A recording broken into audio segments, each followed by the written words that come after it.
100% pure pumping power. Unlimited music. Unlimited music. Every day, all day, 24/7. Rainbow Radio. Music is our business. Rainbow Radio. Yedi abrochiri aba Ghana. Yedi Ghana akwa abrochiri. Rainbow Radio. Yedi abrochiri aba Ghana. Yedi Ghana akwa abrochiri. Rainbow Radio. Yedi abrochiri aba Ghana. Yedi Ghana akwa abrochiri. Abusia yamo ache amo akwaba edi aba Rainbow Radio International so ene anopei nonsia abo apon simano aduonu enwotwe aha ye Rainbow Radio International na ye kan Rainbow Radio International a ye Rainbow Radio 92.4 FM London DAB no so London DAB Plus no so Manchester Rainbow Radio MK ewo DAB no so ewo Milton Keynes Ana Rainbow Radio 87.5 FM Accra, Ghana. Anopa stream live ewo Apple TV so, Android TV so, Amazon Fire Stick TV so, ana Roku TV so. Stream live ewo Facebook and TikTok Rainbow Radio 87.5 FM. Saranso ana twagwo ewo YouTube no so Rainbow 875 Radio. Ewo YouTube so ene anopay yanintino ene yen entena ewe ye dwumadie so wadwenkyere wo de bebre yen 0204 875 0204 875 ubetimi asene yen WhatsApp anase text message ye bekenkan e de amount ewo dwumadie no so ene anopay ene ya wada what must the president know ebe hyase e de amount yɛbɛhwɛ nsɛmada da ubonkrata no de abadwa so na yɛde wonso ɛbɛkɔ na afi no yakofa kase no ɛde abrɛw yɛno akiri no yɛde sports state bit no ɛbɛtoa so amount anopɛyi yɛne nti no ɛne yɛn ɛntena wadwenkyerɛ no wode bɛbrɛ 0204 875 anopɛyi ɛwɔ dwumadie no ɛso na yakenkan ɛde amount ebetimi ayɛ WhatsApp ebetimi aye text message ye bekenka de ama anopay ewo dwumadie no eso na anopay bra ya hye dwumadie ya sei asam kakra a me pese me didi kan ema ene anopay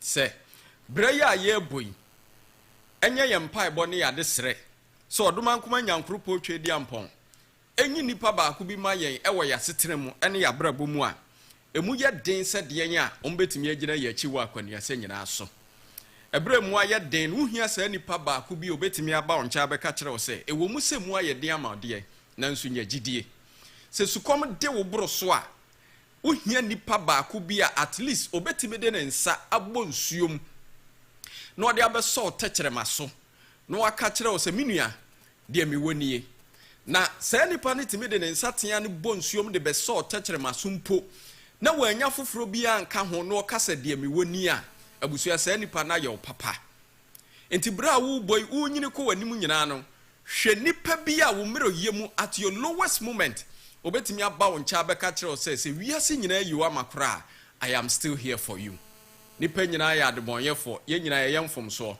nanso bra wa yemfom so bi bra wakwa hohiahia mu e bra wo dadeja no ohia sa nipa ba ko bia obetimi afa ntoma e de abekata ho na waka kire say menua ewiase nyina ekutia wo esante bia waye bibi e bia nimguase bia ba nanso eneme wa ha se mekata wadeja so e de amount ohia sa nipa no obeka se de onye bone da no wonto bo mo no na afi no yenhwe bompa ye for such a person ewo abrabum na bra wo bompa ye for such a person no try say one so you will become that person to others.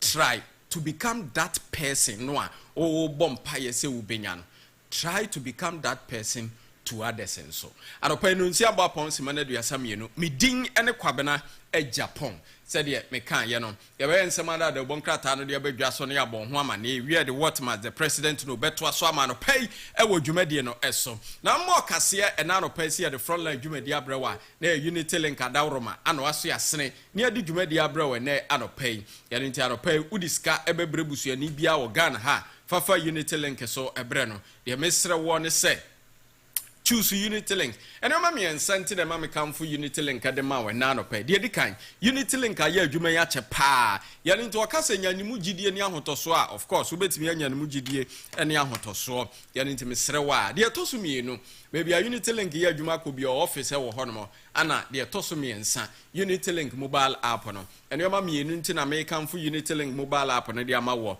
me pa cha o de app no se ni sika untua commission bia exchange rate e wo app no so no eye kama papa ya nti make am for e the amount ene anope ko Google Play Store anase ko App Store download Unity Link mobile app no na fa send sika no ebre audition no e wo Ghana hanom ene no pay asemode ewo mu no download na fa send sika no ebre audition no e wo Ghana hanom anope overseas student as e boa ama ode wako UK na wakoto a ngomasua so overseas student as opese okoye masters e wo UK ye ne yebeboa mu anya admission na masters program bia opese okoye no wako akoye overseas student house nti ubetimi akoye enikase mu ewo mu ni se oboa ama wo enjoy special discount and access scholarship ya nti overseas student house de no na unim uwia ye boa ma atiminya work permit grant so decide adwuma ansa no return to your home country na overseas student house nkomo ayedie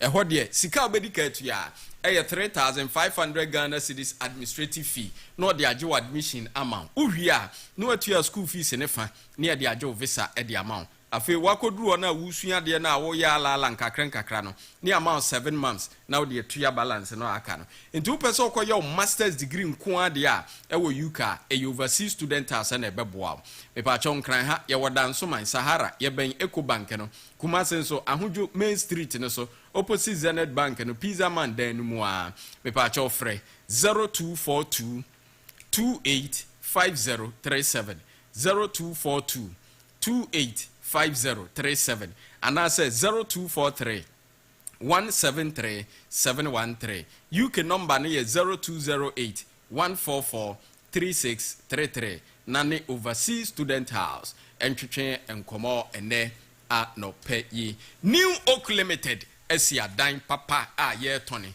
gated estate misrew e wo yarefa e ben yarefa mo no hachu e ben Wisconsin University no ana wo yarefa Ghana flag ye wo 2 bedroom house yo wo 3 bedroom house ho na wo kopiem wo hachu e ben Wisconsin University no a e ho de ye sia bronsan ye to aso du baako ye frɛ no New Oak 11-story residence a kyerɛ apartment ni hihye mu saa na ye wo studio apartment 1 bedroom apartment 2 bedroom 3 bedroom apartment ni nyina ehihye mu saa ya nti no me kan for the amount ene anopay se bomodin a se oni ebedi nkomo wo amono ne wabobra so onya ba bi pa na no abusu atena me kan for New Oak Limited e the amount ene anopay ye wo payment options ahodo pi wo ho ubetimi ato bi through mortgage ene dia aka mesre wa na uwura mu wo ya apartment ni mu a shopping center wom pharmacy wom executive bar ne lounge wom elevators e do bedi akwani aba swimming pool wom ensuon kanea 247 correct pa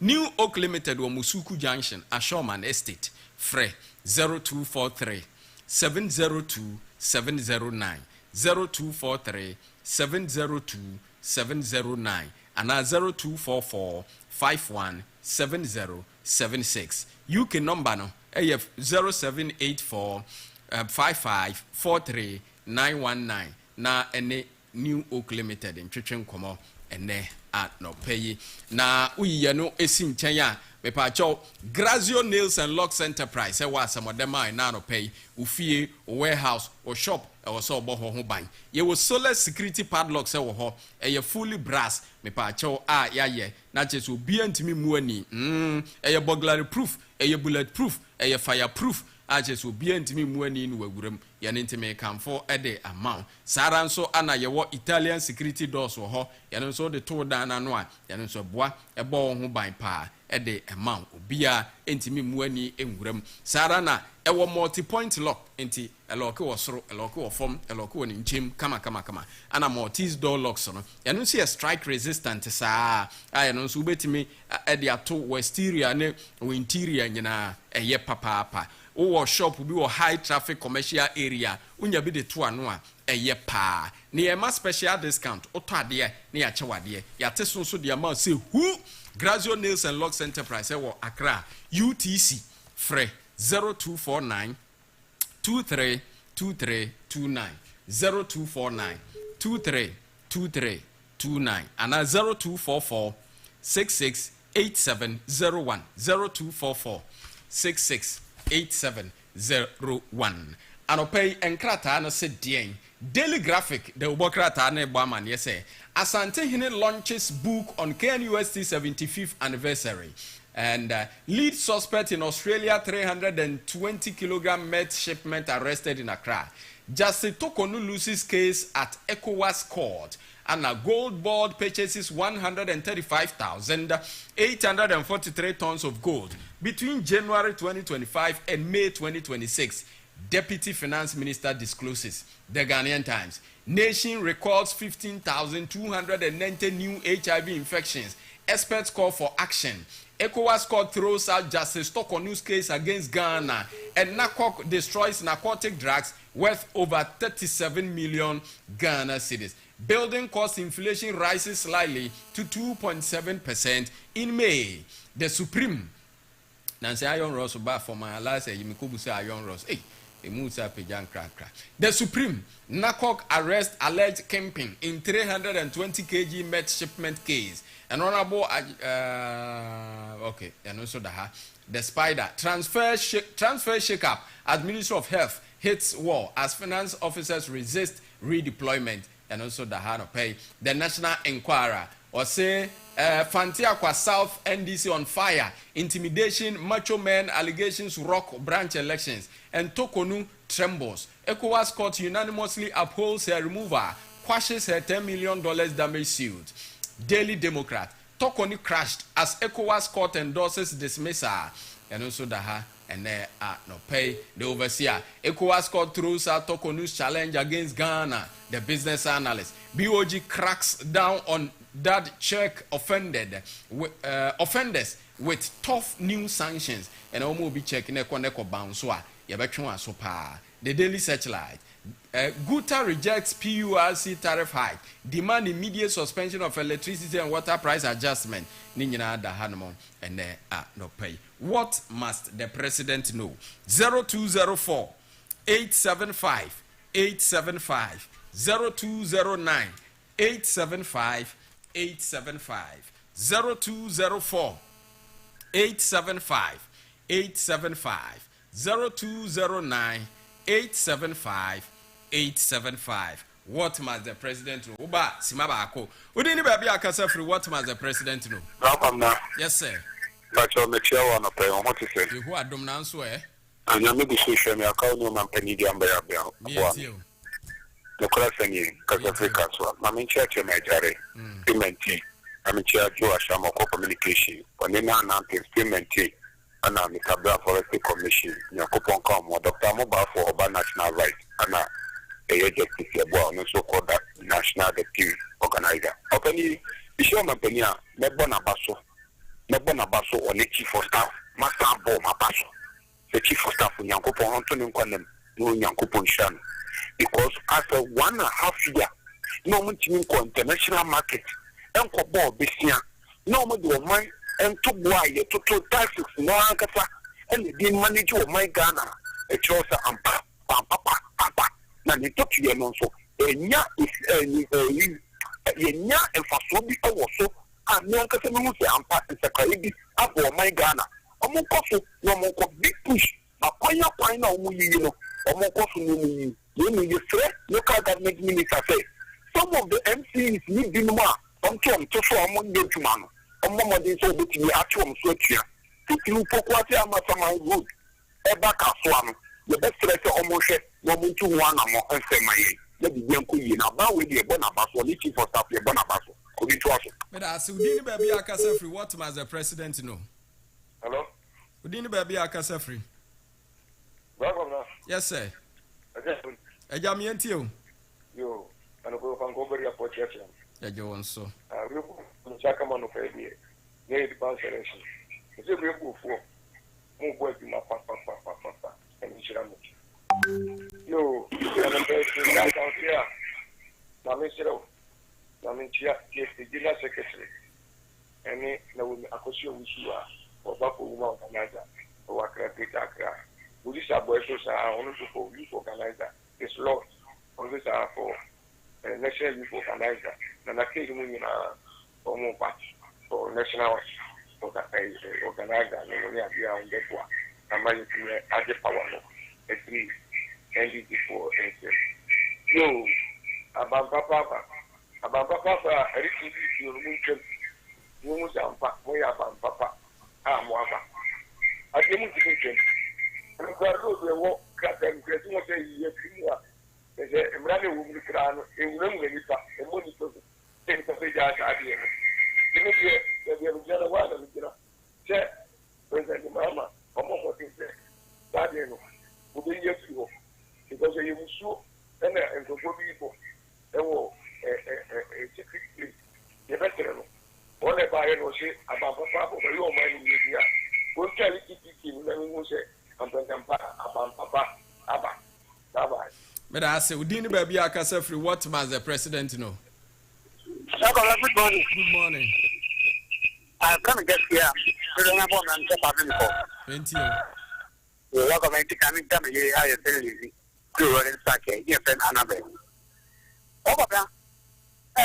I'm a person who and young as they say. I traveled every airport and Sony. And you can put you with Sana. So just come on that and contact and on your words. I am passing for the contact and Kana and Pana. But with the master about one for him to the boss, this is check on that and a car. I'm a dear for the boss of Pega, and so I'm on it. And then I'm just come up with so much come on that. As a good child, the community come on that. For my repa, I didn't take a contact with him for one. It's 20 minutes. And give them a cool with the other you there. You almost just get here, man. Almost just get him a contact here. The what just come on that. A crown. Oh, see yet. That's a part. Okay. Medase, Udini Baby Akasa free. What must the president know? Hello. Hello. Udini Baby Akasa free. I'm free. Me and you. I'm lower in charge of the piano make us a while. I buy no money in Baho. For set up a final, a mountain of Falcons won't be a Valiana.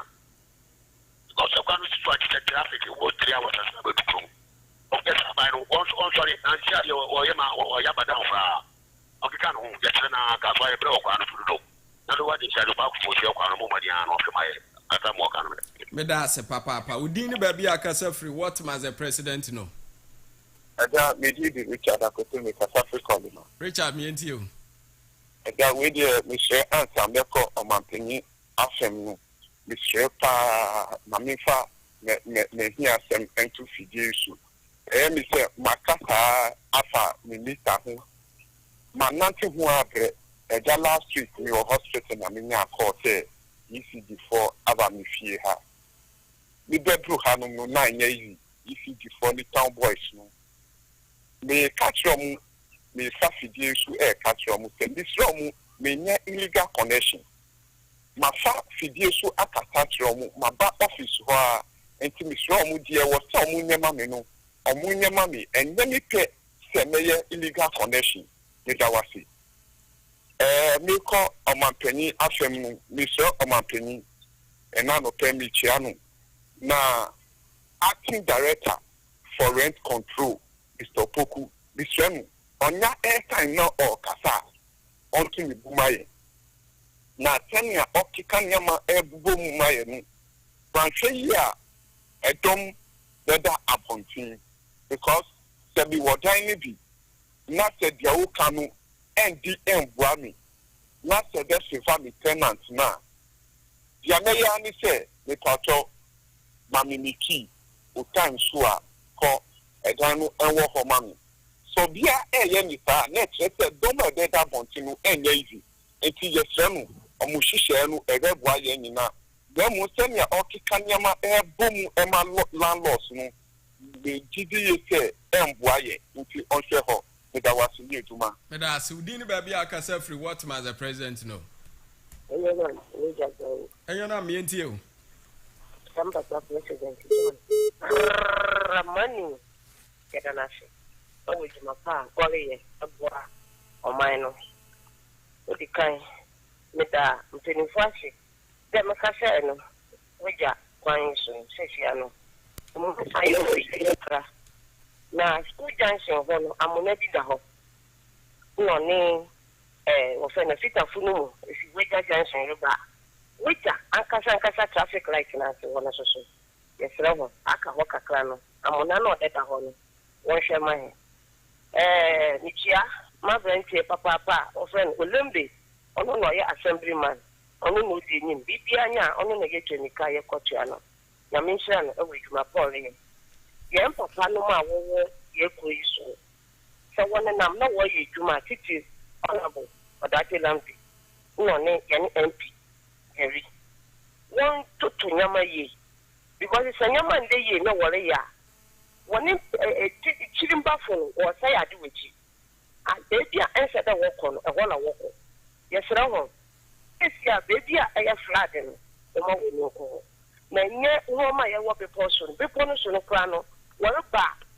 machine ne ku ho no e ba de na wode ye wode machine no wode ba be ye dwuma e hye ne fata enye baby answer that work no wo say ade yes rawo okay but I say udini baby akasa free what as the president no yes sir Mr. Garlic information amata so me and you Mr. Garlic yo me da tisa wa mama kwenya teme na wati ojikwende ni pe so be du kwado aso ye gbe information center mu didende adofo ni na tie bi ma me fanchi amasita baida na fe system me no am na information center no mo no pass ba be to mo ba ko school ti me no am twen ba se no na me no ye be go ready wa na me fa nchi aso ma alaji mechanic me ne net ko do aso ha ne mo ye na duma no hala di overhead na ke ho na ho ye ne mechanic aduma no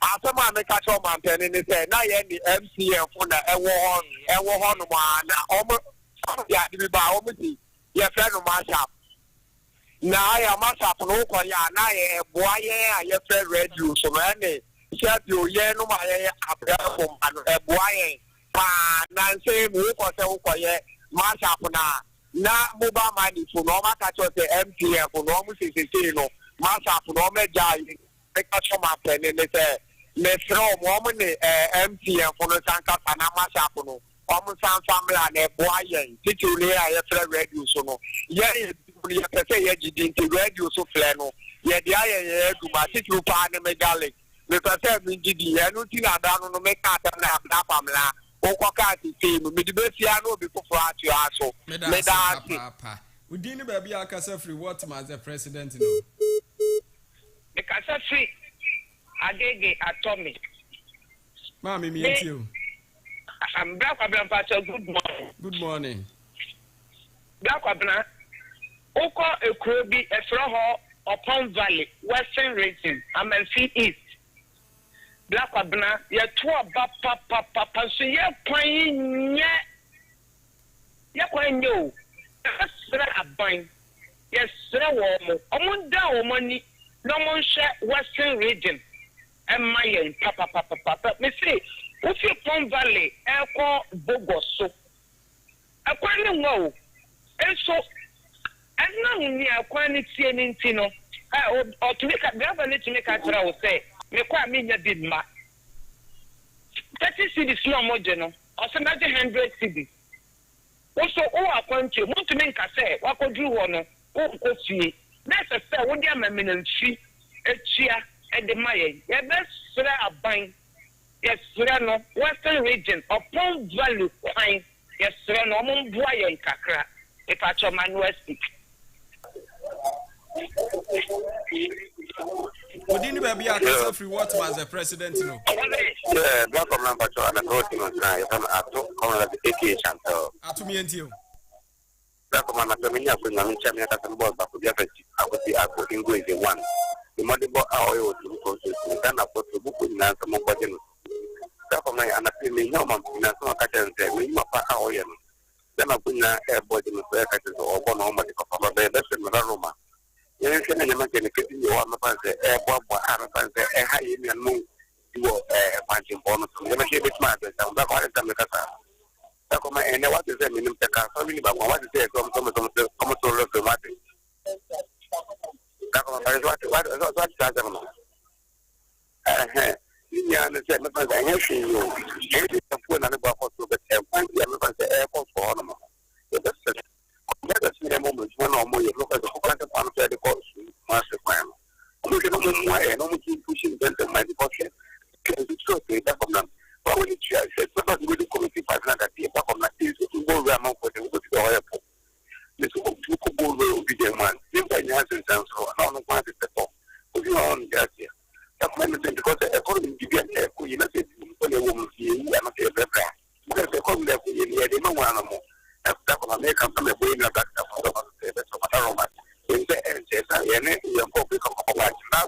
I mean, I mean, I'm going to go there and I was the hotel and I carry my coffee. Also, did it for the hope and come down here. But I say, Udini baby akasa free what must the president know? Yes, sir.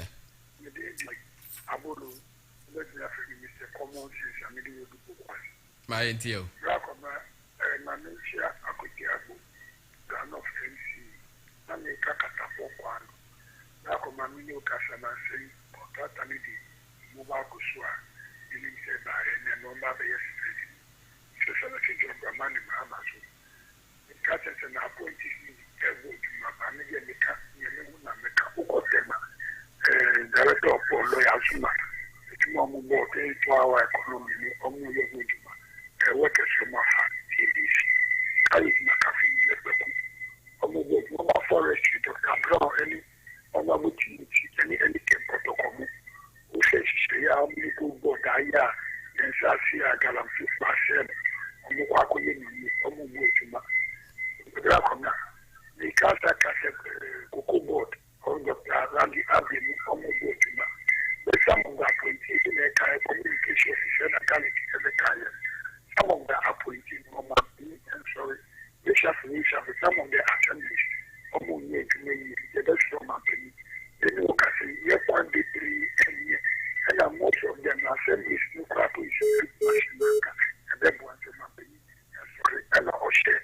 And it's them more qualified, so the mom with you, so no more watching him, and I'll share Ghana for both. And it's a face, the number 5 and my wife, I just show me still Ghana for watching him. Okay, me da se papa ene wo dia ode abrayen anopen na anope bra ho dodo wo na wo pe ayaresa no fo ani kire Noble Trust Bar Clinic na kwaje wayaresa anopen Noble Trust Bar Clinic ya ayaresa bia mapa a waye adwuma ya che emfie pi ne ede bia me ka kire wo enya nka nyina oti Noble Trust Bar Clinic nka wa ha enye nne wogina wo anaso abodwuma esa wo manfo yade obuo kwanso nyamsuro kwanso nidie kwanso ana ode ye adwuma ewo Noble Trust Bar Clinic uduru ho a consultation eye free wadi 60 years and above aduro bia ye de bema wo no ochebo no mu mienu utua fa na Noble Trust ene ne partners afafa ede amount na de wo mu ni say Noble Trust Bar Clinic die omo yom lab omo twom scan ewo ho said de beye na afi no bibia beko yie ede ama wonti me kamfo Noble Trust Bar Clinic the amount and nano pay. Odie no eye koko emoje 2, asthma, diabetes, prostate mu haw, liver mu haw, waposo ye oya, edura na dwa wuntimi ne di ye, wuntimi na ye, odie no ye stroke na me kamfo Noble Trust Bar Clinic the amount and nano pay. Obeboa ama ni nyina afiri wo so. Yaniti for any children Noble Trust Bar Clinic, Nakoje Wayaresa. Consultation a free ewo and where the 60 years and above on so a Bruno or Chebonumi Nutiafa, Noble Trust and any partners afafa at the amount. Noble Trust Bar Clinic or Dan Sumai, Banana in Abolu Junction. A patch open direction be ya obefre 0244 401929 0244 401929 and 0244 401878. O pese on Dr. George Don Kwankasa din koma. Ye no obefre 0267 117 666 0267 117 666 0267 117 666. Udini baby akasa free. Opanike je mi asunje kan wo. Enka won so. The batch of Frankinaro ni Dominion Amayo. Franco mi enti o. Aja kwamna anopai mami fa kwanya de mami so na me chia Mr. Brown Forest Commission CEO. Jabu tiu me chia papa anopai. Na me chia baba nanso ono so Domi West. Domi East Assembly member. Ono aso ni asa ko elect no as Domi Zona Council chairman and then puntu ni nkofo. Any yedi be busu e wo Domi because baba na de wa evident ye nim se no tie me chia na anopai. Aja kwamna sibinya kwanya ahia omampani anopai a de meya ane se mema no kusi na makoto fom adda fom ama no anything aja kwamna and then we say last 2 years na ku find that we time is to brem say ya aja kwamna nenso to nenso na niema boye di mo dwom papa and obeje ahoro e organ ha enuane abuabuabuabua ma omunya tofo edu tu go fon ka mo se entade nyina ba bia dwenti bia niema no bi go dwenti bia niema no bi go because akuafo no enso no ye ala Bible so ka so enipa papa di man so o man no edi afisie se say Ghana ye nya nipa papa mani di ade asunti Ghana ni ba bia enya so mfaso niya Ghana de ye de she MPP nsam bi mu a ye said ye be ko akire be 2 years ago said na ye papa Muhammad di Ghana akwadi mu no ye 2028 ye nsam fa NDC candidate bi obeyi ni bia ba so papa ba nya ni nya pom me da so akra wo 30 seconds mi anko din ba bia akasa free. Good morning. Good morning. Daruni, masem ye ba kupe. Ye malam gansi fi kaso ye play for my kaso to Accra. Malam gansi me simple fu ma ka. Won di su keke. Me fa ko ta ni ngusu e be mo trouble am e se de wo ye wo to butu ono me so ye ni ta ma ye why. Me drive through road waiting. Me simple fu cho wo ye ma ye. Me da se ono kwafo ya wasi edu atenase. Anopa no nso nya nkonto mu nsem ye de to aso be me na se wo ho ye de ihu adumi bi abo good abusia ni akofa kase bo no mra na afi no ye nto aso mfema. Live from Accra to London and from London to Accra, this is the news on Rainbow Radio 87.5 FM 92.4 FM and DAB Radio.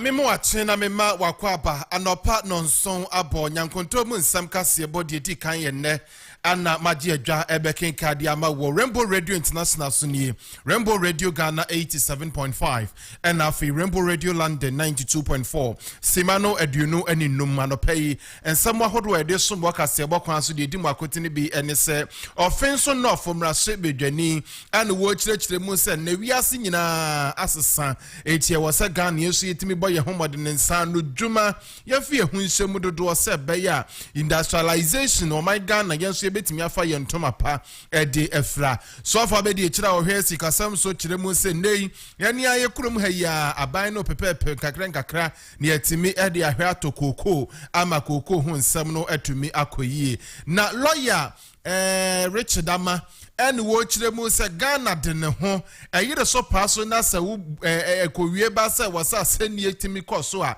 aburo so ani Supreme Court untimi fa nko ba bia bio energy expert baako and one also the ato Ghana for any mo se PRC nsuo bo ne nkania bo ntumu no aba no wasra Ghana for da ye nyina ye nyintumu kire se ne nyina ka IMF nhyehyɛ ya hodo no ensonso ɛho 24-hour market project ya ban eye ɛwɔ miaya hodo no Gamma say aban ya ade se 31st Mokola development no wo hwama nsiesie atumi akoso ensam ne bi ka we hu na no pay ye de ɛsom Sebo Ekwanso doing fertility clinic asasini sika famu studio 502 enso dimu entinti man na fe nego tablet ansa na besode no na wa pedro no bianom na ayisi atika no edi afiri wa no payi wo mada woroma na mesom Sebo Ekwanso ono kwafo ya wasiedu enimidi Rainbow Radio Yedi abrochiri Ghana Yedi Ghana akwa abrochiri Wagana mrase bedwam ena mrase bedwani a wogina mu ma de hye wo ofenso no fabaton pesua so Honorable Dr. Fred Chei Asamoah edi ato abontin kire mu se wosrada Ghana nyina yanke ye ho emfa mbom na yem push skill system ewo oman no mu se be ya ye Ghana ha industrialization no Ghana mebu na dwuma yom any long term competitiveness ebetimi afa no ntuma pa ensonso edi efra Honorable Edin Semito Abontine wo Ghana mrase bedwamu kire se wono kura wo ye kane TVET boss and wo kire mu za wo hwe wiase nyina ne AI kura no ade adwuma no fa boso na wo ye no firi hono mu technology ana agent ha ewo man no ani wiase emu eti se ya nsode ampe bi fufuro bi anka de enim ne ho ne ye de ensase edamini famu bra no tretna se a hwe ye nsam ebefa ya ase ne wiase be konanim ensonso ede ajayen wo de Germany ye mfato ho eno ade ama ahodo bebere ensonso ka ho ye mfato ho no ebie na wo kirekire mu se Ghana mrase bedwamrem aban sonso mrem ankorankora mrem Ghana fo nyina emrem ne he kwampa ye betimi afa so se be ya nsa no dwuma betre ya hye TVET no afa ne ntuma pafra sans o hwe ba bi ewiase kro no a TVET no ho hia pa. Reshape the global labor market. Ghana must prepare its youth not only to seek jobs but to create value, build enterprises, and compete in the industries of the future. I therefore call on government, parliament, industry, educational institutions, development partners, and all stakeholders to deepen their commitment to TVET and build a coordinated national skills system that is capable of training and driving Ghana's industrialization, youth employment, innovation, and long-term competitiveness. Wei ayamrase bedwani a o offenso nof Honorable Dr. Fred Chei Asamoah na wano ne kasa no achi anamrase bedwani a wo soame Honorable Lawyer John Dakon wano so de bitu so no chire mu se de ne nua ne ka ne de no a no ne kwa so pepepepepepepepe kire se wo hwe akwani asa hodo so a wona employment ibu ntere ha e wo man Ghana mu no a enye bibia ntira woni pa no owie suku a ne nsa hene demiri fam wo hwe ni mu sa ban befa na dwuma mu meanwhile aban adwuma kreti biya ni hono mo anso a wo be kreti na ban ne dia ne se wo fa posifo wo fa sojafo anesefo ne adokotafo ne woni ekeka ho pass ye be kase ye ko ba bi fufuro mu na ye de adwuma no fufura be ka ho na wo mu aka nso anya bi ayo no wo si bi ni ho saa enu ti na ho akwa hia se wo si etimi boye homoden na skills training ehu hia yem pa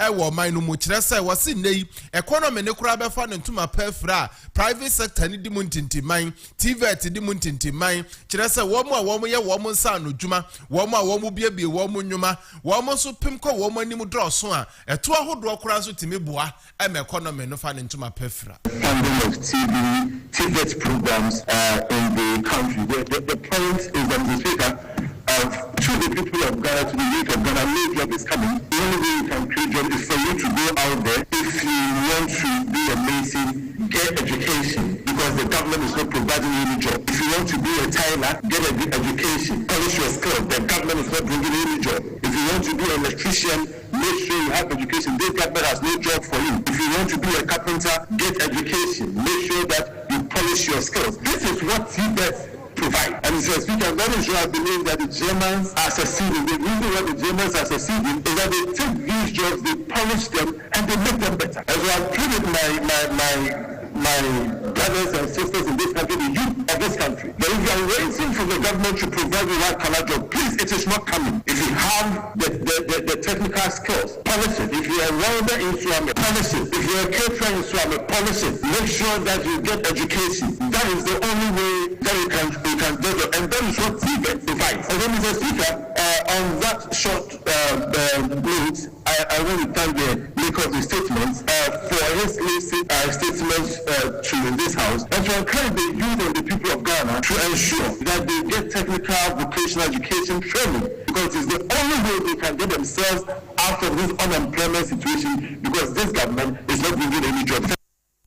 Ma mentua so e won sanfufuro mu ne mu Ghana mrase bedwamu hodomo na mejina enra Ghana so afa be de kira ohwe sika samso wonable Thomas Nyako ampem epie mu Ghana mrase bedwamu questions ne de ene ebenkum to bon ne nifa to abon anim to bon na kira to abon nchemu ene woyiyi bia no a na ba kwa wakasa fa ho eye Ghana Cocoa Board ye twantia friend Cocoa Board kwani asa hodo mo fa so nya sika de to cocoa mpremprei e wo my Namu, where is a diaquaco yaba and say, a buy no near Patamu Hanmuya, Pep and Kakra, near Kadia boom, near Diam hair, at license buying companies in a Sabaya, one mobile Timidiato to Coco Beach, Sa syndicated loan system noir, na a buying agent a saw, na what the Pebosia, Eddie Pesi Cato Coco, Emma Coco, Forgina woman asono, was they say, and Yadruma Ebio. Na the entire walk on the Sani Chiremu se wase wade sobono bo abanda dano ye MPP abanya na mampani akufuado ne dano no eso tere se womo na womo Cocoa Board no womo antoto ne emaye amemfie petepepe nie ya syndicated room abeboa magana Cocoa Board afa de ntoma pefra no womo penso nko a ene womo babegu no wono abuchiremu se e wa fimpim yenu ene aduonu enan ene afimpim yenu ne aduonu enum afa ya fimpim yenu ne aduonu enum eni afimpim yenu ne aduonu ensia Cocoa season no de broni friend se buyer led pre-financing model no eno na aban gina so a wade eto Cocoa no na wase eno na kwakọ wiaba se empempene buyers no ene ewo pa ene ewo a wo sika ene ewo a obetimi akọpe sika no bi a ene ewo a wo pre Cocoa no bi na pesika na chese wahu kwan abefa so na watimi di anya Cocoa no bi eno no wase no aso ne enam anu ntino sese kura Cocoa tono akwakoye komsa edi ama Cocoa ekuyafo no na wochiremu se aban ya mampani John Dramani Mahama ni NDC aban ya wono se Honorable Thomas Nyako eye Deputy Finance Minister no womu wa hoboamu womu ontutuyemu womu hwe kwampa woni betimi afa so se be ya ene empatamu hanumu ya wom betimi akeke kabidi abomu na womu di abo Ghana Cocoa Board ene produced buying company for no licensed buying company for ne ka ho bie na afi Cocoa ho nsam atimi agina ne naso Honorable eyi question ano ewa abra Honorable Abdul Kabiru Tia Mahama wono yemrase bedwani ewa ware na wo bisa question kwan ya ban eye nsoseye ama Cocoa to etimi akonkane. It place in context why the honorable member believes we need an alternative financing measure. The syndicated loan system failed under the watch of the previous managers of Cocoa Board after 32 years of successful implementation. As a result, in the 2024-2025 and 2025-26 cocoa seasons, the Cocoa Board operated a buyer-led pre-financing model. This funding model is entirely dependent on a buyer's willingness to bear the financing cost and to pre-finance the purchase of cocoa. The key motivation for buyers in the previous season was the rollover contract, which were priced at about $2,661 when the existing market prices were above $8,000 per ton. Once the gap between the rollover contract and the market price closed and majority of the rollover contracts were serviced, the buyer's appetite for pre-financing the purchase of the cocoa reduced. Mr. Speaker, in light of these limitations, government has adopted a new funding model for cocoa purchases with associated benefits for increasing processing. The model will mobilize domestic resources to purchase cocoa and repay with cocoa proceeds within each year. The model will be used to raise a revolving fund for Cocoa Board to turn around at least once during the season. This model will revive the indigenous license buying companies that have been completely thrown out of business as a result of the current financing model. With this model, COCOBOD can sell beans of any volume to local processing companies and can also process and sell value-added products instead of the raw beans.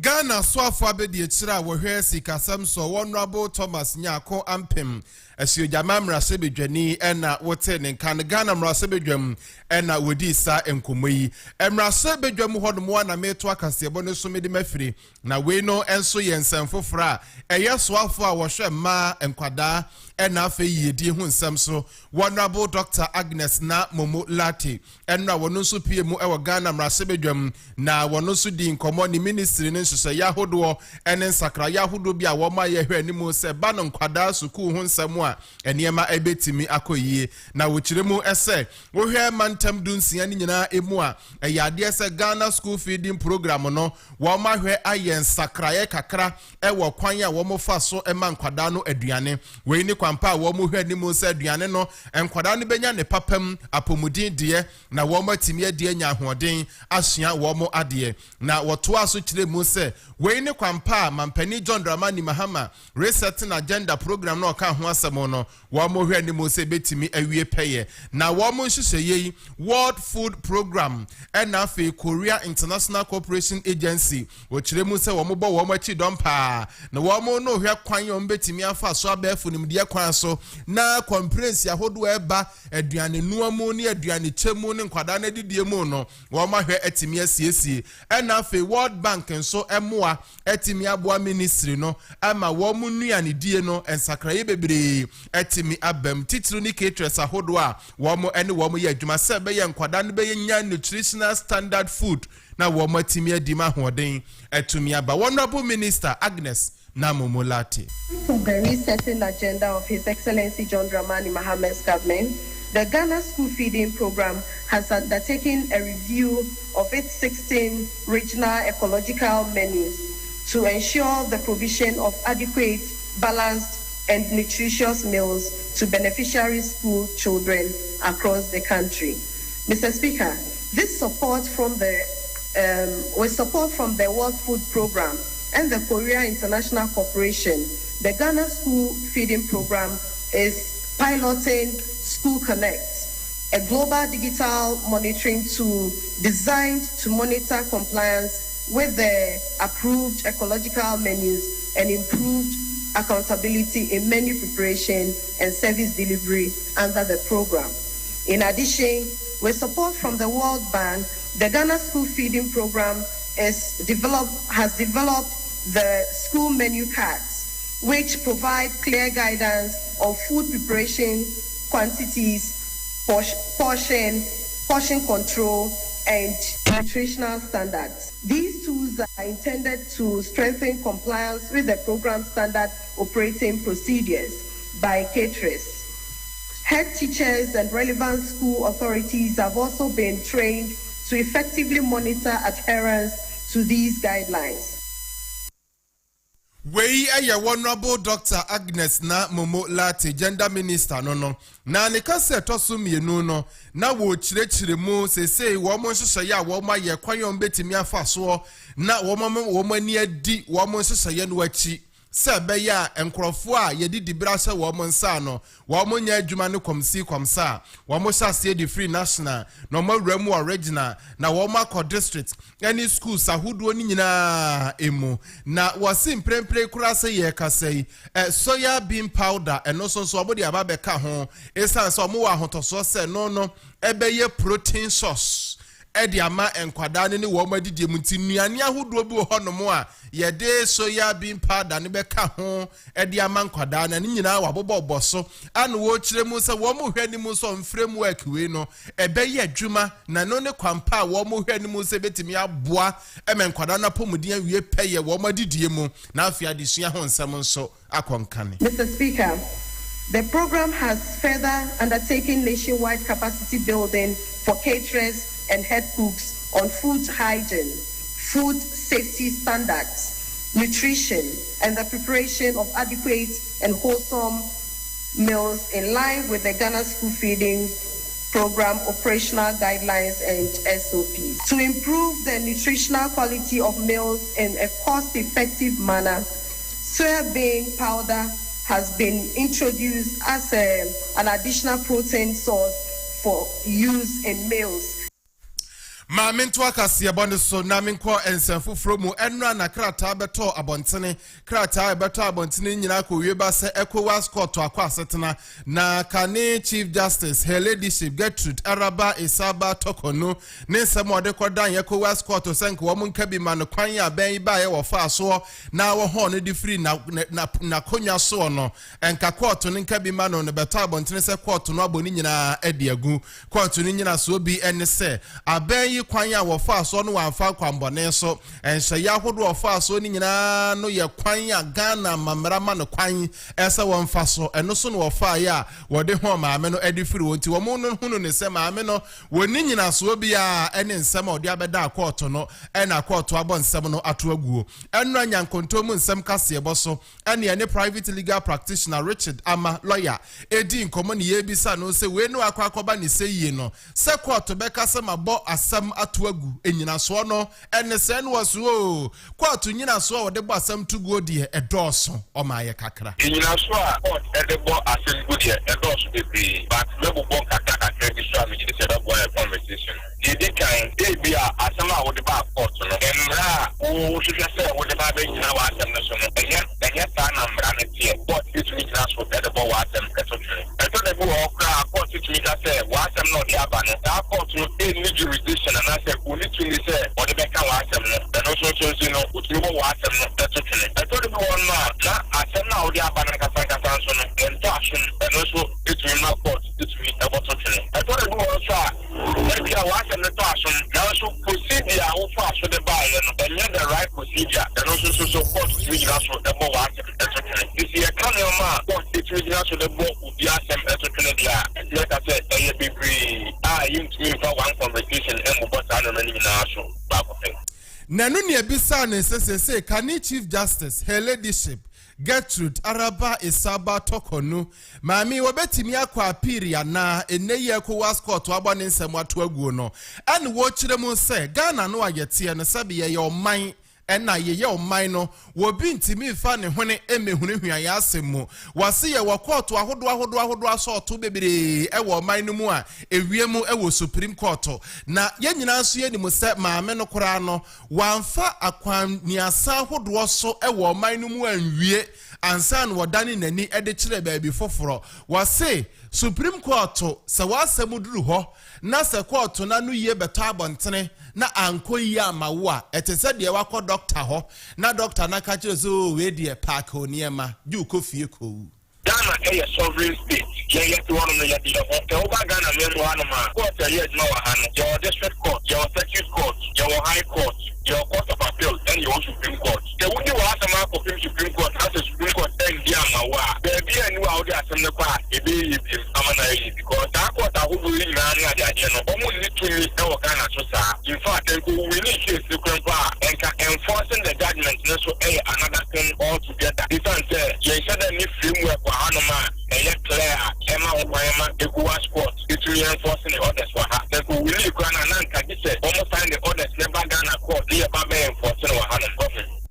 Private legal practitioner Richard Amano no nyankontomu nsem kase eboso na wadi we eto abontene anopai mi entwe ho simane anya boafo nkrato ye ba ye beto akase ebone so If you do not need and a day herbal, any alternative medicine, as some man for a pomodin, and Yarwana J. Jawuni Pabra Bumuno, and Nam Amen and Sanunti. Ayarisaba, Amen at the herbal, any alternative methods I would what to say, homeopathy, naturopathy, and reflexology, and Yafufon Sayari. Ayarisamu dance yedie, if Rigana Niriasia ma memuneba, and say, Amen won't feed ye a yenny pediamu hishamusi. Yarena Tahin, Amen Behum. Amen Scientific Herbal and Alternative Medical Hospital. Yenian kasa ye nro eboa me de koyare. Esan opepa ayam hihye ene odwa ye woma onipa nkwenti. Ye tu yemboa sesone nro so kroje. Ene de aba be koyare. Enya nwa se free 1996 besine. Ye ka Herbal Hospital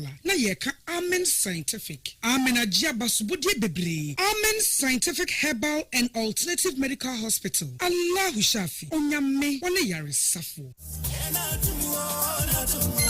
Adum City Estate is back again. We are the leading affordable real estate company in Ghana. Wow!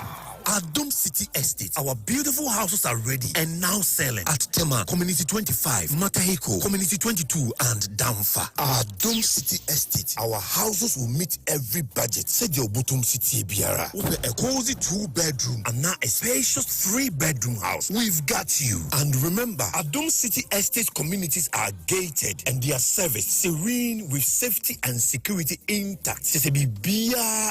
And now, introducing Ace Heights by Adum Group, the latest affordable luxury living with superior quality houses in Accra.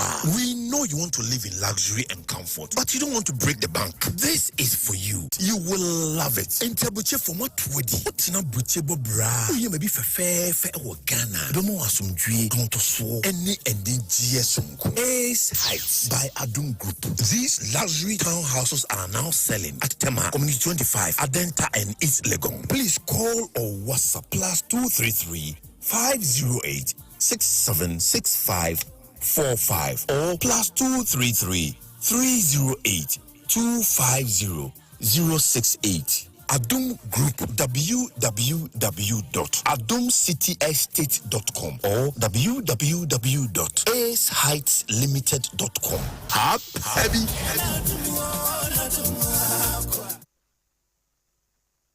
Ma mena se anopai watche me metwa me ho age aboafo nkrato aba ma me fa se da Madrid Fertility Clinic na me ma won kai yesa waafo ni titiriw ana wa waduru mpani fie so awo no akoye bibia ho no mo no onya Dream Fertility Clinic akiri kwa na sa wo ba ye beboa wo na ya awo no atumi aba be ma won kwamo awo fom watenka ani ho afen so kora wo me ma yon sipin sitan fa ma wo ba wo nyinsan ya na sai won so watenka ni ho won so ma yon sipin sitan fa ma ya na wo no kora no wadwene yo so de adredi entimi mmam mesre wada ba so ukununsa na be man so enso ne yire nsa mo ba Dream Fertility Clinic na so ha wo ho no mo a ye be yi wo ha no afiri ho na afi yaboa mo ama wo no atumi aba book appointment anopai number ne 0597 225 389 0597 225 389 and at 0599 55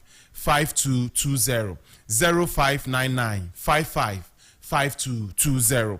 Ma mento akase ebo so na mefa maninchire mu ewo ensemfoforo mu na aban enam Public Utility Regulatory Commission PURC so abeto abonten se nyame yadom abosom ya yebesi mu ne de kan enkane abo ani nsuo buo no wo ma pagya mu kakra e de akọ esoro na asam ne beto abonten ne twetwe nkrofo aso nkrofo akasa bebredi afa ho titiriu ene dom kuma e wo Ghana mrase bedwa mu MPP mrase bedwafo wo mo se aban twensan esanse we ne kan me akọ ete se kotobe kuma brano aban ba da bia woto nsuo buom da bia woto nkane abom po kane ne kura so nyina so ane nsuo no ensonso emma enra nyankontom nsem kase eboso ana yene energy expert ora Samson Adai edi enkomo ane yebisa ne se we nu akoba ne yemfa ne normal anase enkoyie ana wose wo we no eye normal esanse Ghana for be kai a IMF no aye koye no e kan hyehyɛ ne ho ebire bi wie dura wo mo ye review ehu hia se wose yetum a yetum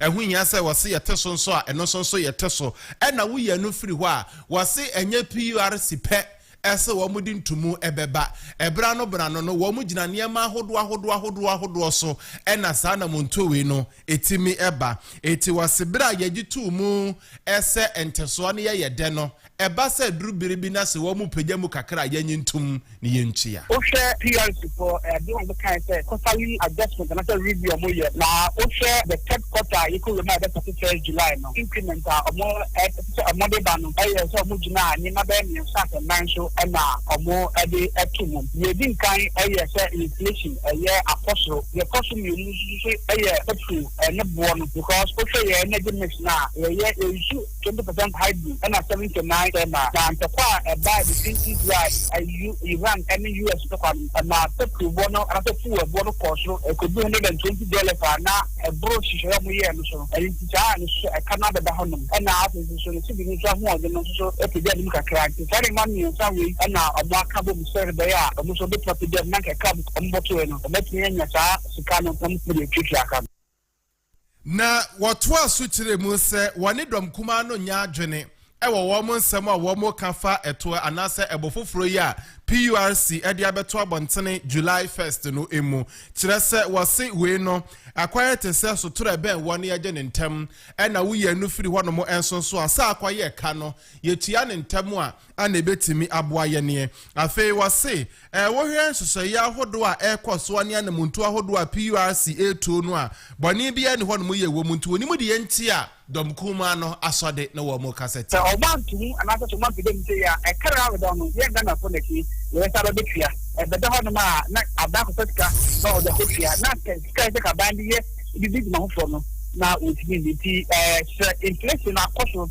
na ye so ye fa mo bo akoso a I think justify so mo atum first April the na e buy no and I'm not say bonus by 4% because that time na inflation number form and na fa mo bo so from na sin number form no and no back no almost say my it's my let's not so that same indicators that's the indicators na kwa so so mo tima I think so omuye di Fei wonsen foforo mu no aban e de ato abonten se 24-hour market projects ya hodo a wo ye no ebi ho no mu e wo sensiesi a hodo nso timi koso e wo ye ndwadada ye wo e wo maiga na mu no emu ba bi te se mokola 31st ho no no ba bi edwa no e wo no e ho no aban e ye nsiesi kakra na no na dwadifo a wo mo ho mu ni ya wo mati kokum ene ye bosumi mu nkomo bebere ni kitawde bebere e na akoso e wo mpatamu ho no na no na Greater Accra Market Association pani wada no se president maame Mercy na afrowa ene samtrofo adi nkomo no wo kire mu se wosre dwadifo no wo munyintum ema ensiesie no entimi nkoso kire se ensiesie no akire no edwane kura be ye fe ebetimi nso aboa ema wo makoba die se dwadifo ene nkrofo a eba mpatam ho no aba bedi dwa no bibia aye kama edi ama won wo se wono se president ema edwom ho no mofo no wo behwe wo bia ni ho no a yebesi ne kwan se dwadini a wo hodada ne ya wie se yebeke yebeka ne se o wo mo a wo mo hodada no wo mo anya kwanya enkrofo fro no wo ma ba benya kwanya no wo kire mu se no nko ade ema so ne wachana nso ka ho ebe me se ya ni ya nuano mu nti ase ya anya adwuma wo bebi kitwe bi na ye pese ya straight ho nti all the market leaders no omo abeto ye agbogroshi no wo bia ba ha na ya maya nuano mu support se omo ntu omo bu ase sabi obi to be see abansro for story no nku amfa odiko ye de ya yeti onu ya ni ebe sandi amaye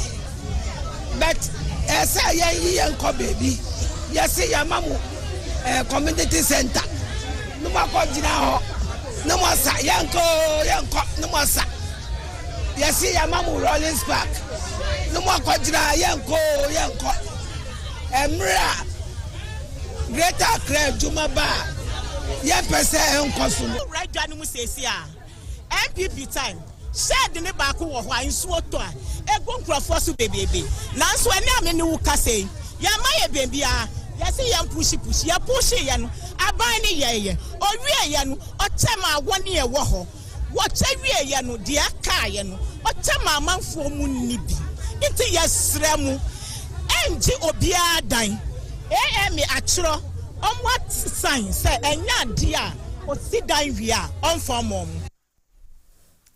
Mame fa Sedama Studio 502 na menkai wo se uye program wa Studio 502 got you covered what ya say bibia uye bia se ya ware bedinto se bibia uye bia ye na wo ye esane se eba ne live streaming services no a ye gina ye naso eba no production a ye gina ye naso ope studio rent ye di udwuma ye betimi ama bi ana afi bibia fa studio ho no eno so ye betimi ama bi bi ope audio any video bibia ato anase ahanya ye betimi ama bi studio 502 and number is 0244 933 944 0244 933 944 nego tablet eye dura eyi sciatica e di free ho sciatica eye baby a dompewu a eye wo ya nti wa chiri dompewu aposo baby eye wo ya bia unya nego tablet no mo a eboa wo pa e ma pomuden ewie peye pharmacy shops chemical shops drugstores any herbal shops ahudro mo benya dro no bi ato mesrew wa unya 18 years wa wo makwada no fo ne de wa fafuro untimi enno madro no bi ye number ye 0260 828 759 afi 0208337711 ebi abefire bia no benya yen na oni ye edi ensa so se be ye aduro no e wose edebra wo kra no a ye bebre obi wapomuden ehu hia yen pa anopai Mamemfa seda Emma Efia AJC Kapa oni semufo a wasa akase bon Rashid Obudai provincial eye producer onokofo ya wasi edu eni midi frontline dwumadie no etwaso. Okay. Ya da se papa onkobobo amhomra ne emfa da obonkrata mu nsem no mre abusuafo anopai ba yenhwe eye sports no mu nkomo kakra ewia ne ne submarine estate and lands atwaso e de ama kai say Unity Link adawroma ano aso asene ne de frontline dwumadi abrawe na no pay udi sika bebre busuani bia wo Ghana ha fafa Unity Link so bre no enoma mienu nti na ma ye kamfo Unity Link app ne de ma udi Unity Link app no se ni sika untua commission bia exchange rate ya wo app no so ye kama pa ana Unity Link mobile app no so no eye correct enya wo kwam enti mesrew download Unity Link ankasa wa ye adwuma na che baby oye adwuma ko bia so office wo ho ye nti anopay call Google Play Store call App Store download the Unity Link mobile app no na fa send scan bra o dish no Ghana ha ene no pay di anopay eno no ye beboa ankasa e pa cho jiwe mamien Stone Barbers yeguso ye per experience barber ye per experience hairdresser ne no aye adwuma ye nti no me kamfo e de amai na no pay Stone Barbers eno no e pa cho oye baba na unima adwuma ne ye na afi no ope barbering shop ene o ma ye adwuma Stone Barbers na me kamfo de amawo na Stone Barbers eye ultra modern barbering salon and as a chesa wo kopie mu ho no mo a de wo pe bia ye yitri ye manicure ye pedicure ye yitri ni nyina ye bi wo ho enti ye experience barber experience hairdresser a skilled manicurist and a skilled pedicurist ne na ye adwuma Stone Barbers se wo Achimota mile 7 enti wo so yo bia oti Achimota ne ne mpatem oti La Paz Taifa Dome mile 7 ne ne mpatem e beboa pa free 0535 441359 0535 441359 and now 0552 944 177 nani yen enin komo anope ye was 7-bedroom house wo wa ye tom e wo Ankonam Junction Oyarfa opposite Woodcourt guest house no a e ye 7-bedroom house ye ton $350,000 e ba jo garage wo compound ne so betimi park like 6 cars kra wo ho summer hat wo security post wo ho e ye Abronsan 7-bedroom house a ye ton ye nti wani je ho a na wa frɛ 0546 456544 0546 456544 and 0595 844 584 bibinti na ama ni wura ne tonti watebo no so pa ede amount abusia World Cup akansi ni go so a ekoso me no ka say ya bo second matches ni nyina awie ama groups ni bi ahyase ebo mo final group matches yani nti enra ebi ekoso enra anadwo no enwumre no Switzerland ene Canada ede bo ani Bosnia and Herzegovina ene Qatar ede ebo ani ekowie akire no Switzerland ehye Canada hye no eka mienu mo timu baako ema wure mfise Canada eka amanya a host tournament no eho Bosnia and Herzegovina nso eche Qatar ehye omeka miensa ehye ama Qatar timu baako Bosnia and Herzegovina ho na brantie edin Jeko osina kan enti se wate ni dinda na anadwo no Morocco echi Haiti ehye nreka enan ama Haiti timu mienu.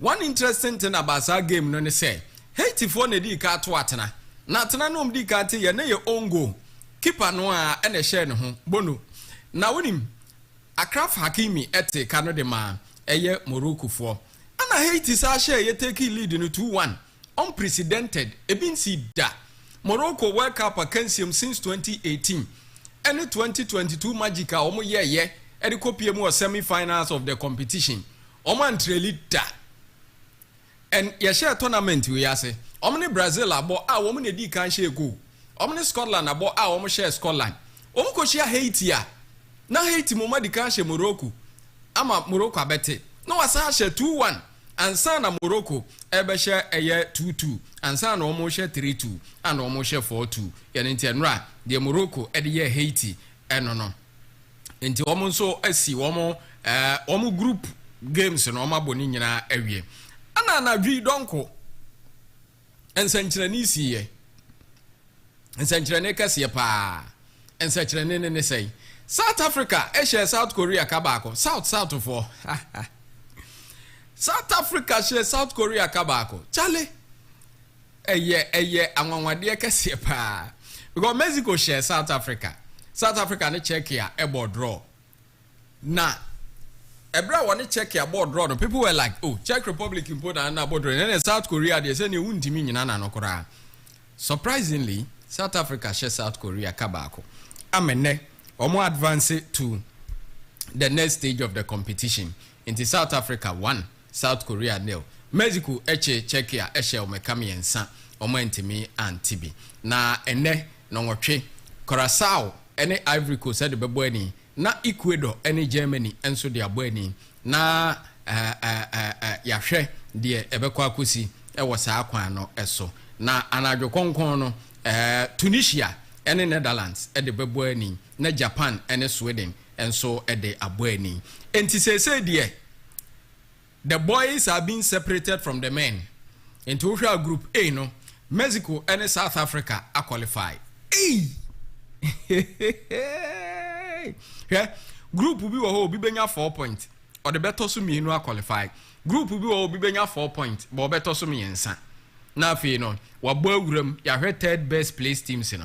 Into Mexico 9 points, South Africa 4 points, South Korea 3 points, Czechia 1 point. Ono de Kofi one day.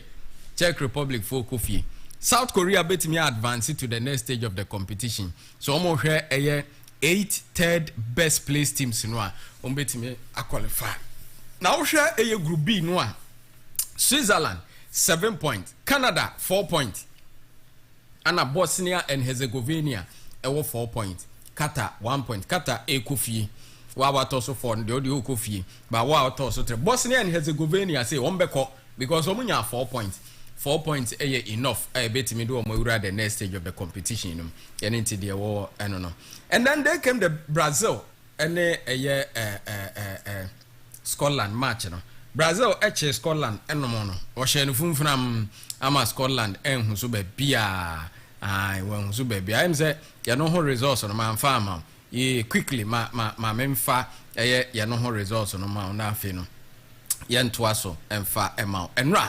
Brazil and Scotland match no womoche Scotland show me come yensa Vinicius Junior share 2 goals e wo akansie no ana Manchester United abrantie no kunha wono so eto atanaba akoka ho for the first time in the World Cup Neymar ebesi akan ni bi 13 minutes na wo hwe rousing welcome ankasa ana omde man no ekireo how Brazil for evalu Neymar ya no ntina na eme o man for kasa nke World Cup yi yemfa dide ayu enkobi because at the end of the day no players na ekọ enyo mu nyina na benya ball ni bi abo obi be kwa akotena bench sa anti wudi dede kura aka ho na nka eja okoma mura anka ye pa na eja wonya 5 minutes bi kura abo he is a legend for the team nti no na Brazil any Morocco group no said they me predict ye enene nansa anase nra me ka kire mo se Brazil be Scotland hands down Morocco ebeshe Haiti hands down into omu mienu na take lead Brazil 7 Morocco 7 points after 3 games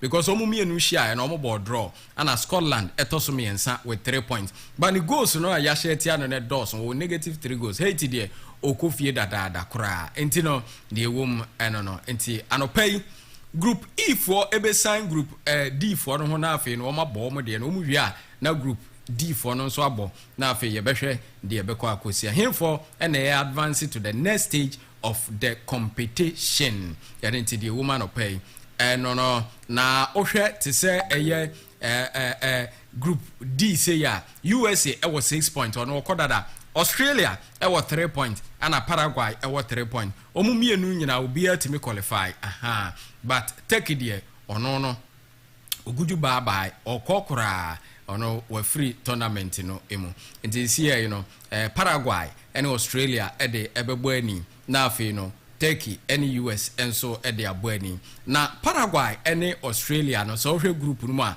ɔmo na ɛwɔ 3 point no nti ɔmo timi check point ne mo ɔmo ho na ɛyɛ draw a ɔmo nyina bɛwɔ 4 point ɔmo bɛ qualify baako hyɛ baako a baako benya 6 point the other will remain at the 3 point na ama ɔno no anhwɛ ɛbɛyɛ den ɛde ama no ɛbɛyɛ den de ama no because of the goals difference no nti Germany, Ivory Coast, Ecuador, Curacao. Germany ɛkɔdada but Ivory Coast, Ecuador, Curacao obia timi qualify because Ecuador 1 point o winning the last match or 4 point or qualify. Curacao also 1 point o winning the next match or 4 point or qualify. Now said the fixtures no etie ewo group yi ni mu ni. Curacao ne Ivory Coast ekobo Ecuador ne Germany e de besie ni. Na de ewo mu ni Ivory Coast ebe hye Curacao for no. Enti Ivory Coast e wa akunya anase so ne Curacao we draw kra or 4 point. Germany so ebe share Ecuador nti Ecuador de ni ticket ka papa ni ticket ka against Germany because only the omu here you win and there's no way Ecuador be win over Germany nti Ecuador de omu ticket ka but Curacao and Ivory Coast Curacao don't forget so Germany chain no share 7-1 but omu first half they were very impressive and no ni Ecuador akobo draw nti obetimi kura na Ivory Coast atwe draw ni 3 year obetimi win game no nti ya no so eno nti ehwe matches ebekọ so nne no ochina na afi yemfi ye ni akire na de ebeka akire no ye de amount nti anopai ma memfa wonsi ha no na afi no ye ntoa so emfa amount wadwenkyere fabre yen 0204 875 0204 875 anopai ye de nkomo every submary estate and lands ho ebrew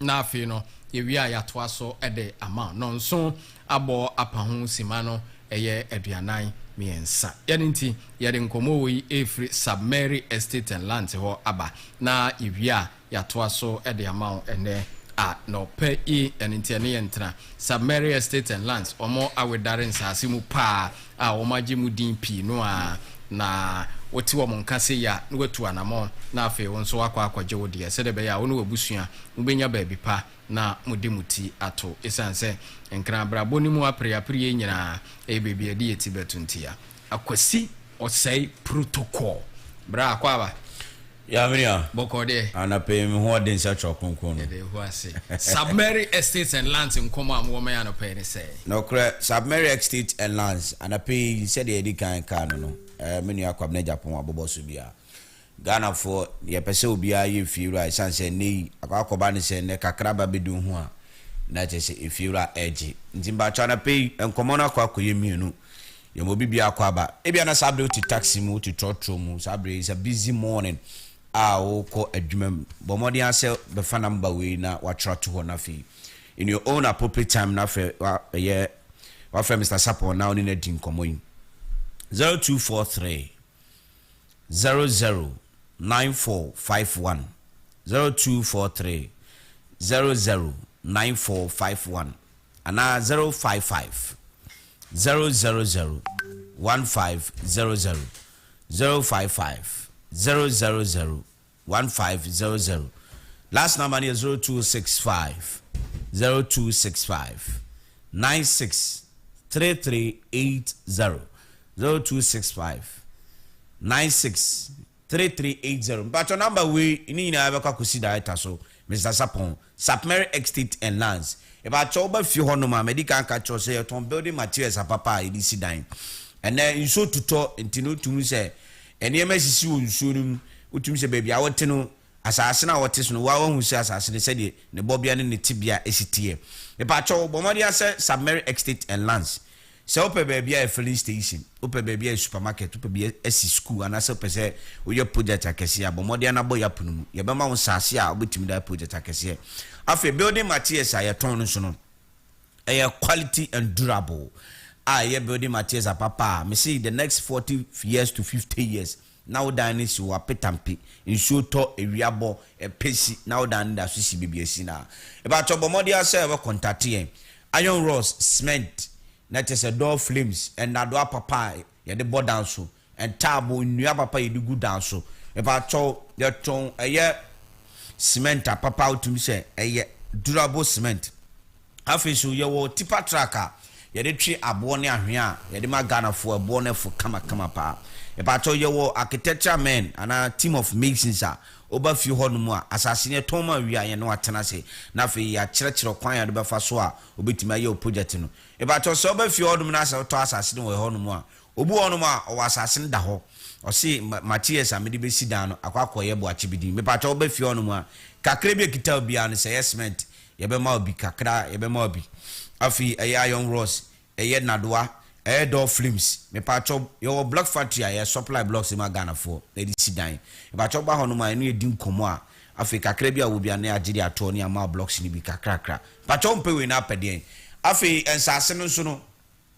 ye wo dencha amasaman e pacho your office location ma memfa mawo eni kan fa mawo office location no dencha amasama police station echi won ma dencha police station echi won ma hona submarine estate and lands hon ye wo me ba to bomodi answer number email sense should be na contact insisi a 0243 00 9451 0243 00 9451 and 055 000 1500 055 000 1500 0265 and your last number no 0265 963380 0265 963380 eba to se bi kankan no dencha obenfu ye won sase ni bi ho Kantanka Valley odenke roadside on say won sase adida da kwan ho a se na bi kankan no opese oye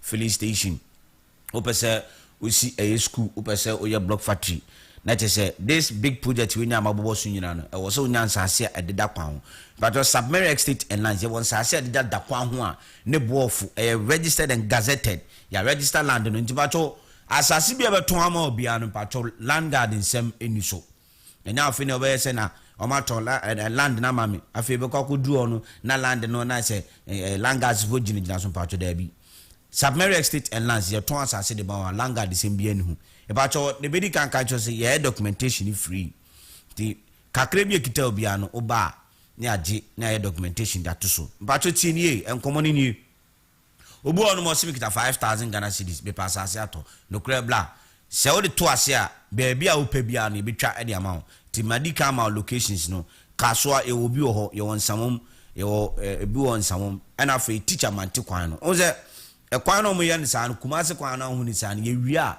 teacher mante asase ne be ye hot cake nte be ya ntempa na no teacher mante right after the police station one asase ne da ho ni nya no submarine estate and lands dia etwitwa magana for bo fufufu ntobu also kita 45000 oba e beji nyamo asase also obi won was kita 35000 oba ne agini nyamo asase kita 50000 oba e beji nyamo asase bidi kan ka cho se oba obi won mo kita sika pudo ni de obi also se mi pese mi treat an kakra kan 5000 10,000 no de aba beto ase ni etwa asase ni amount ya documentation da to so and asem de wo ho ne say se unya 2 half payment ani amo start project to asase ne so baby a obese unya location ni bia no unya 2 half payment ani amo start project to asase ne so umpewe na apede and afesu yes amount 6 months to 1 year duration baby on my bema 6 months no ultimate wie baby also e bema ye be spend the amount 1 year no ultimate wie maami umpewe na apede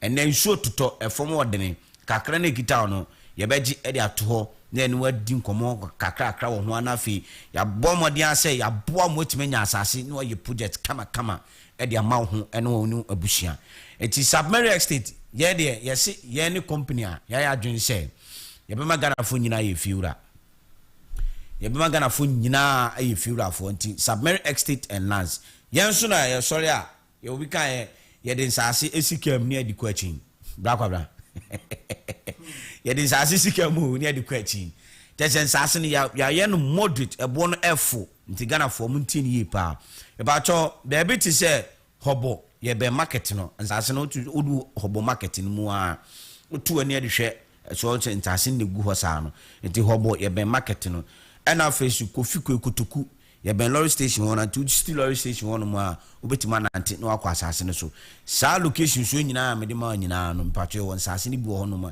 e de ho no ma ye de ma Ghana fo ebo fufufu kama de ba cho kaso a ye wo budu ata kaso budu ata just behind a vocational school no asase na da won nyina no me paso ye twitwa de ma Ghana fo kama ye twitwa de ma Ghana fo so ebo fu kama tipacho bomodi ase Submary Estate and Lands obefa your number no na woni adi nkomo pacho number no me sense should be 0243 009451 0243 009451 and 055 000 1500 055 000 1500 and that's 0265 963380 0265 963380 enti bacho bomodi anse enkoma ameni udi oba fi ho no mu a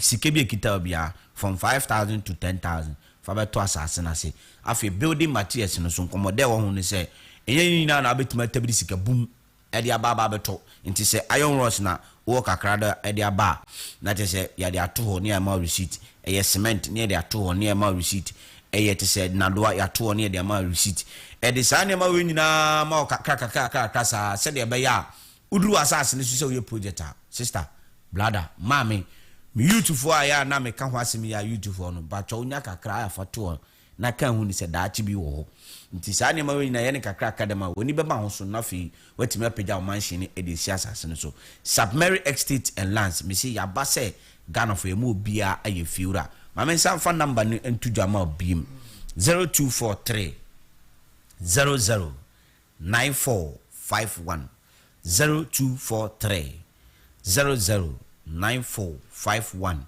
and 055 000 1500 055 000 1500 and I said 0265 963380 0265 963380 but your number is winning now Mr. Sapon and ebe fa be kwa kusinu so de bia me catch say o you good client service man ono be kasa wo asundwem ono be kasa wo odokwan so ade bia pese wo ye bia no de ka kire no asase be bia location na mabobo so nyina mpacho me see ye wo amasaman ye won nsawom ye wo kaso locations ni na no obobo so mabobo so ya anase obobo so de chene se location we nyina no be bia o pe bia no e betwa e de ama wo ebo fufufu kama Submary Estate and Lands ya base be ma Ghana fo nyina ye fiura afa ye support nyina so tabla stage lagona team no ekoyie de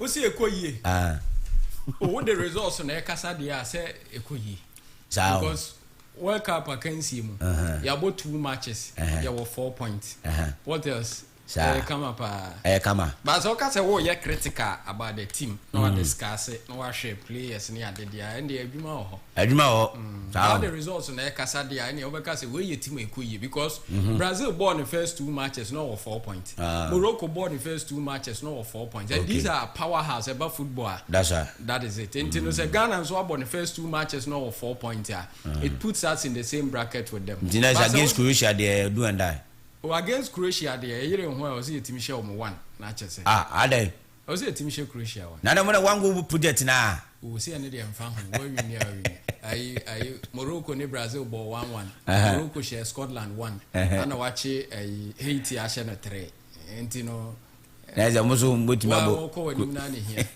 tournament yet say no protocol say no ba bia ye dey head to head ne ade decide ya one goal is enough of course of course me lecture be na catch me say all through exams your amount 5 questions yes ni nyina carry equal marks of course why do you want to answer the most difficult question Okay, yeah. Equal math. Then answer the easier questions, man. I just say. Therefore, They all carry equal math. Therefore, now. And you, every knockout stage. Oh, sure, be one cry where you never. I know, correct. Why do you? I don't know how the 3 goals, 4 goals. I go how? Oh, do you?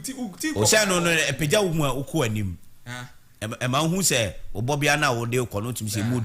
So I just say, "Oh yes, sir." Because in between England and Ghana now, no say England that goes in the league. Yeah. So by this time, come on that group no top so Oh, group stage in India. Send American. There's no need to better tackle the most difficult question. Okay. 4 now, you am going. Say a that is it. But I say England full super dimo temper. Qualification here. Omu sudi atem. Omu dimo atem. Ye muma ye robo ye. Nya penalty a referee. Omu sudi dimo atem papa mu.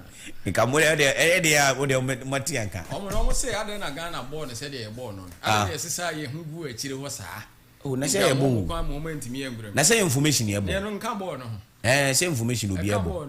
Mati. They were not even creative. Look at the number of set pieces omunya. Corner kicks omunya. Oh, of course. Now who ye player wadwuma o ya ne so bobo dididi. Of course. When you corner 1, when you 2, when you 3, when you 4. You couldn't utilize.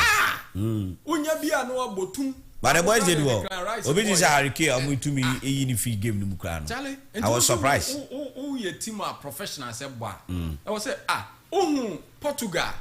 One free kick no Ronaldo and Nuno Mendes. No, of course. Style on the ball free kick no Nuno Mendes share. Because no be him say Ronaldo never. Of course. And the strategy worked perfectly. You need to be creative. Only team who are parking the chair when you corner 1, when you 2, when you 3, when you 4. Corner kicks buru enum where you couldn't make bra. Uye ya o babisu. Charlie. They were even not creative on the day. Yeah, Bompire said blaster betimi adu. They were not even shooting. Quarterfinals. Yeah, Bompire. Yeah. We are praying say betimi do quarterfinals. Unim say tournament we do quarterfinal. It is say last 4 years they now we do semi-finals. Yeah, of course. Yeah, this tournament is very huge.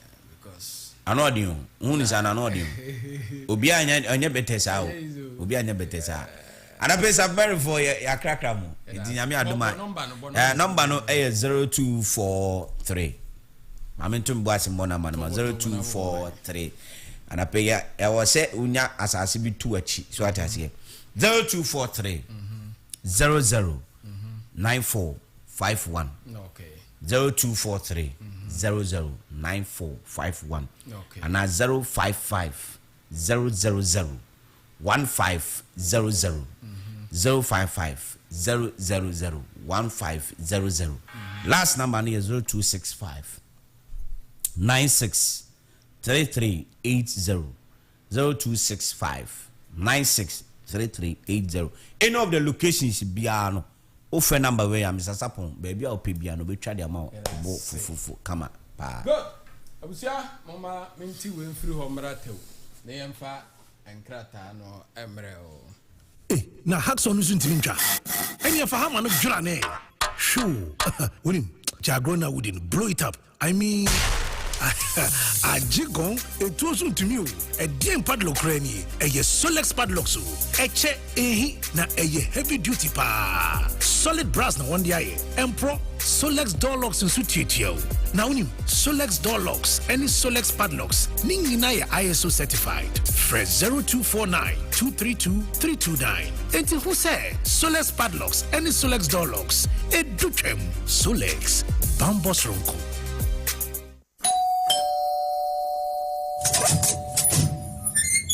Hey, Sister Lizzie, better not say. Wow, hey. Why you heaven on earth? Now see if you mudavein.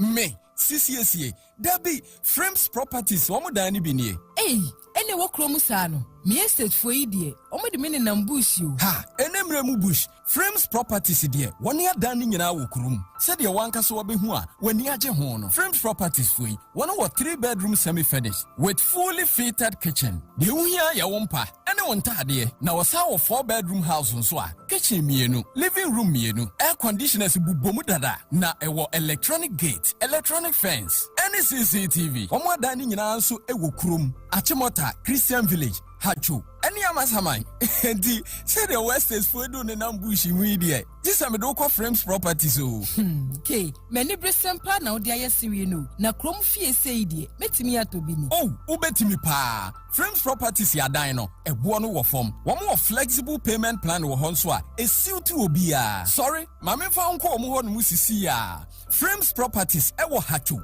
DVLA office in Echiwa. Fre 0593 617 834. Anna 0551 465578. Frames Properties, affordable modern townhomes you can trust.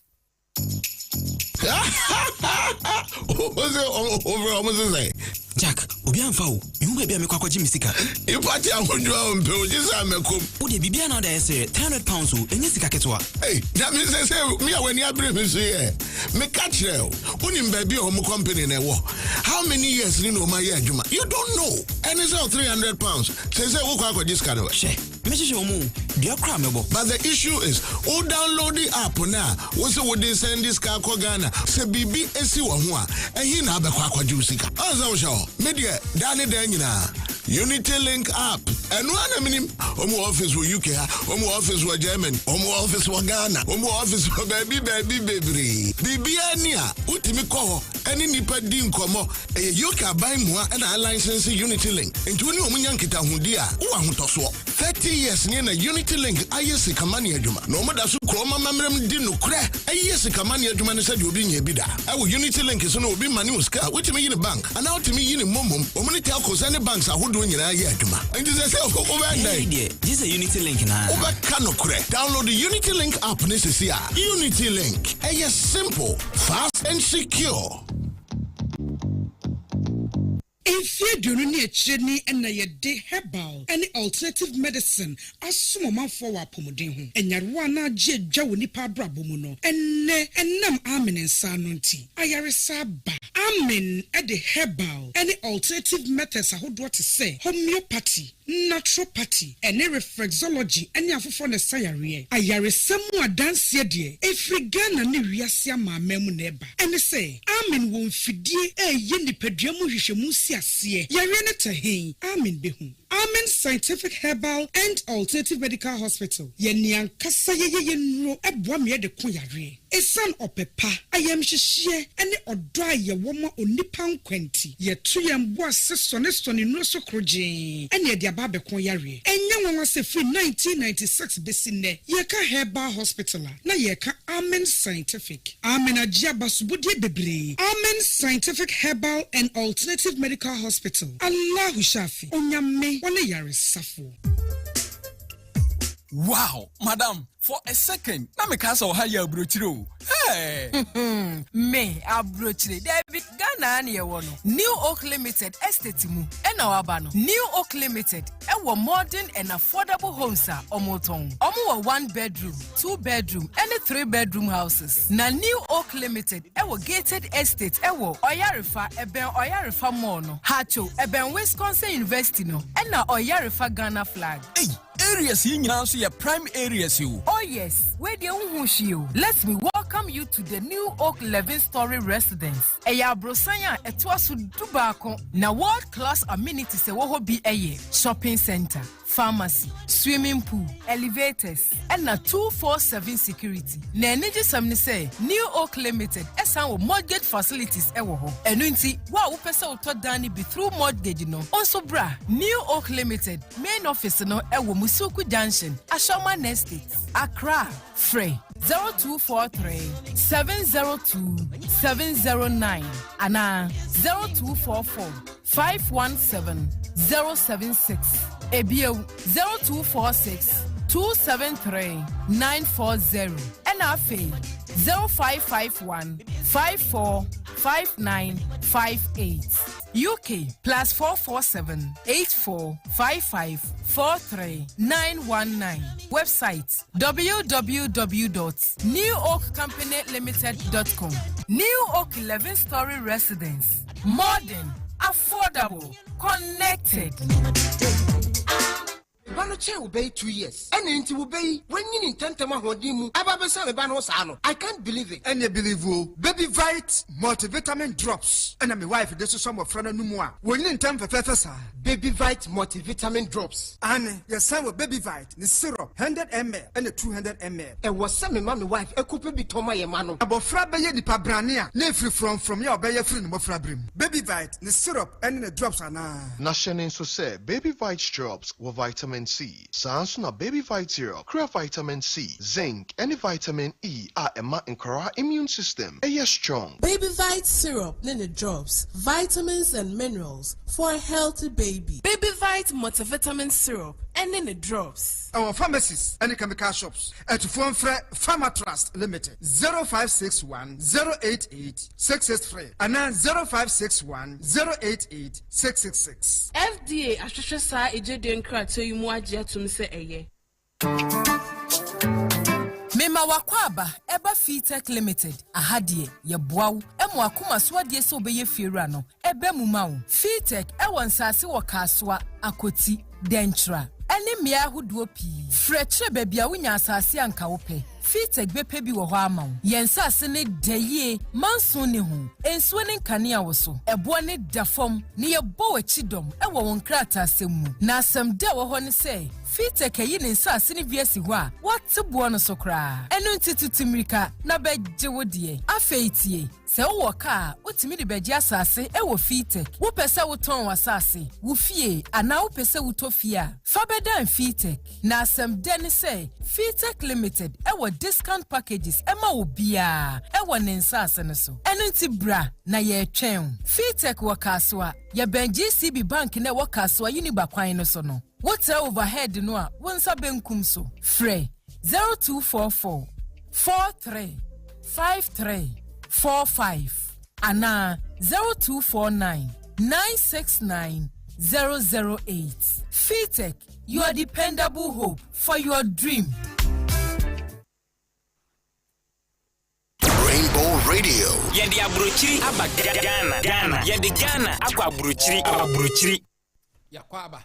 No watwe aba pon sima no enwotwe enuanom atena ase ye to aso de amount kai se eye unity link adawroma ana no pay ye de frontline dwumadi abrewo udiska bebre busuani bia wo Ghana ha fafa unity link so ebre no enuama miensa enti na me kamfo unity link de ma de dikan unity link aye adwuma ya che ye se oni a ware koto no ka so be we kura ye nyina chinyie ane sara nso na kwatre kwa so be front ma no atie ne din because the waye bi dan ka so be ye bi wa ono nso ye nyina chinyie ye nti anopai unity link de waye adwuma ya che enti ye kasafa sika no fa ho no fa bere busuani no a ne kwan so ana no de tosumie no baby a unity link ye adwuma ko bi office wo ho no ana de tosumie nsa e mobile app no download unity link mobile app no fa to phone no so fa send scan bro this year no e wo Ghana hanmo kama ya nti me kan for e de ama call Google Play Store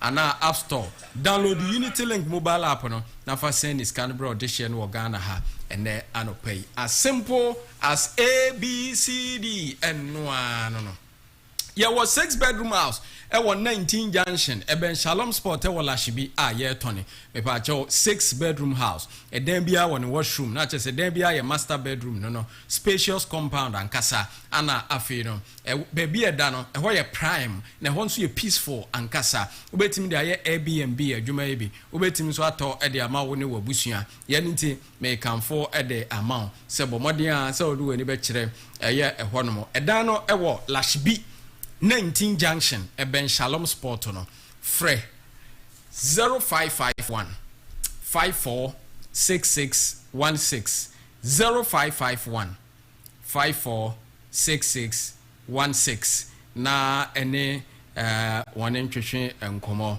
ene no pay na so kwaje 0551 546616 ono kwafo ya wasiedu atenase ana Rashid Obuda Kwesi province enso atenase ya wakwaba bi we yes I see good Kwesi akwaba mejuso bokode adumne mo bro nice one mama yembongura nkrata ni moy okay Mamenfa aye the Daily Graphic newspaper no and Shasie na aye Deputy Minister of aye Finance aye Ora Thomas Nyako Ampem wadi akoto mrashe bedwanenim say aye gold board womo ato aye gold ahodo na wo hwe calculations a womo aye na chese gold ahodo womo ato no edos ye papa why calculation and not say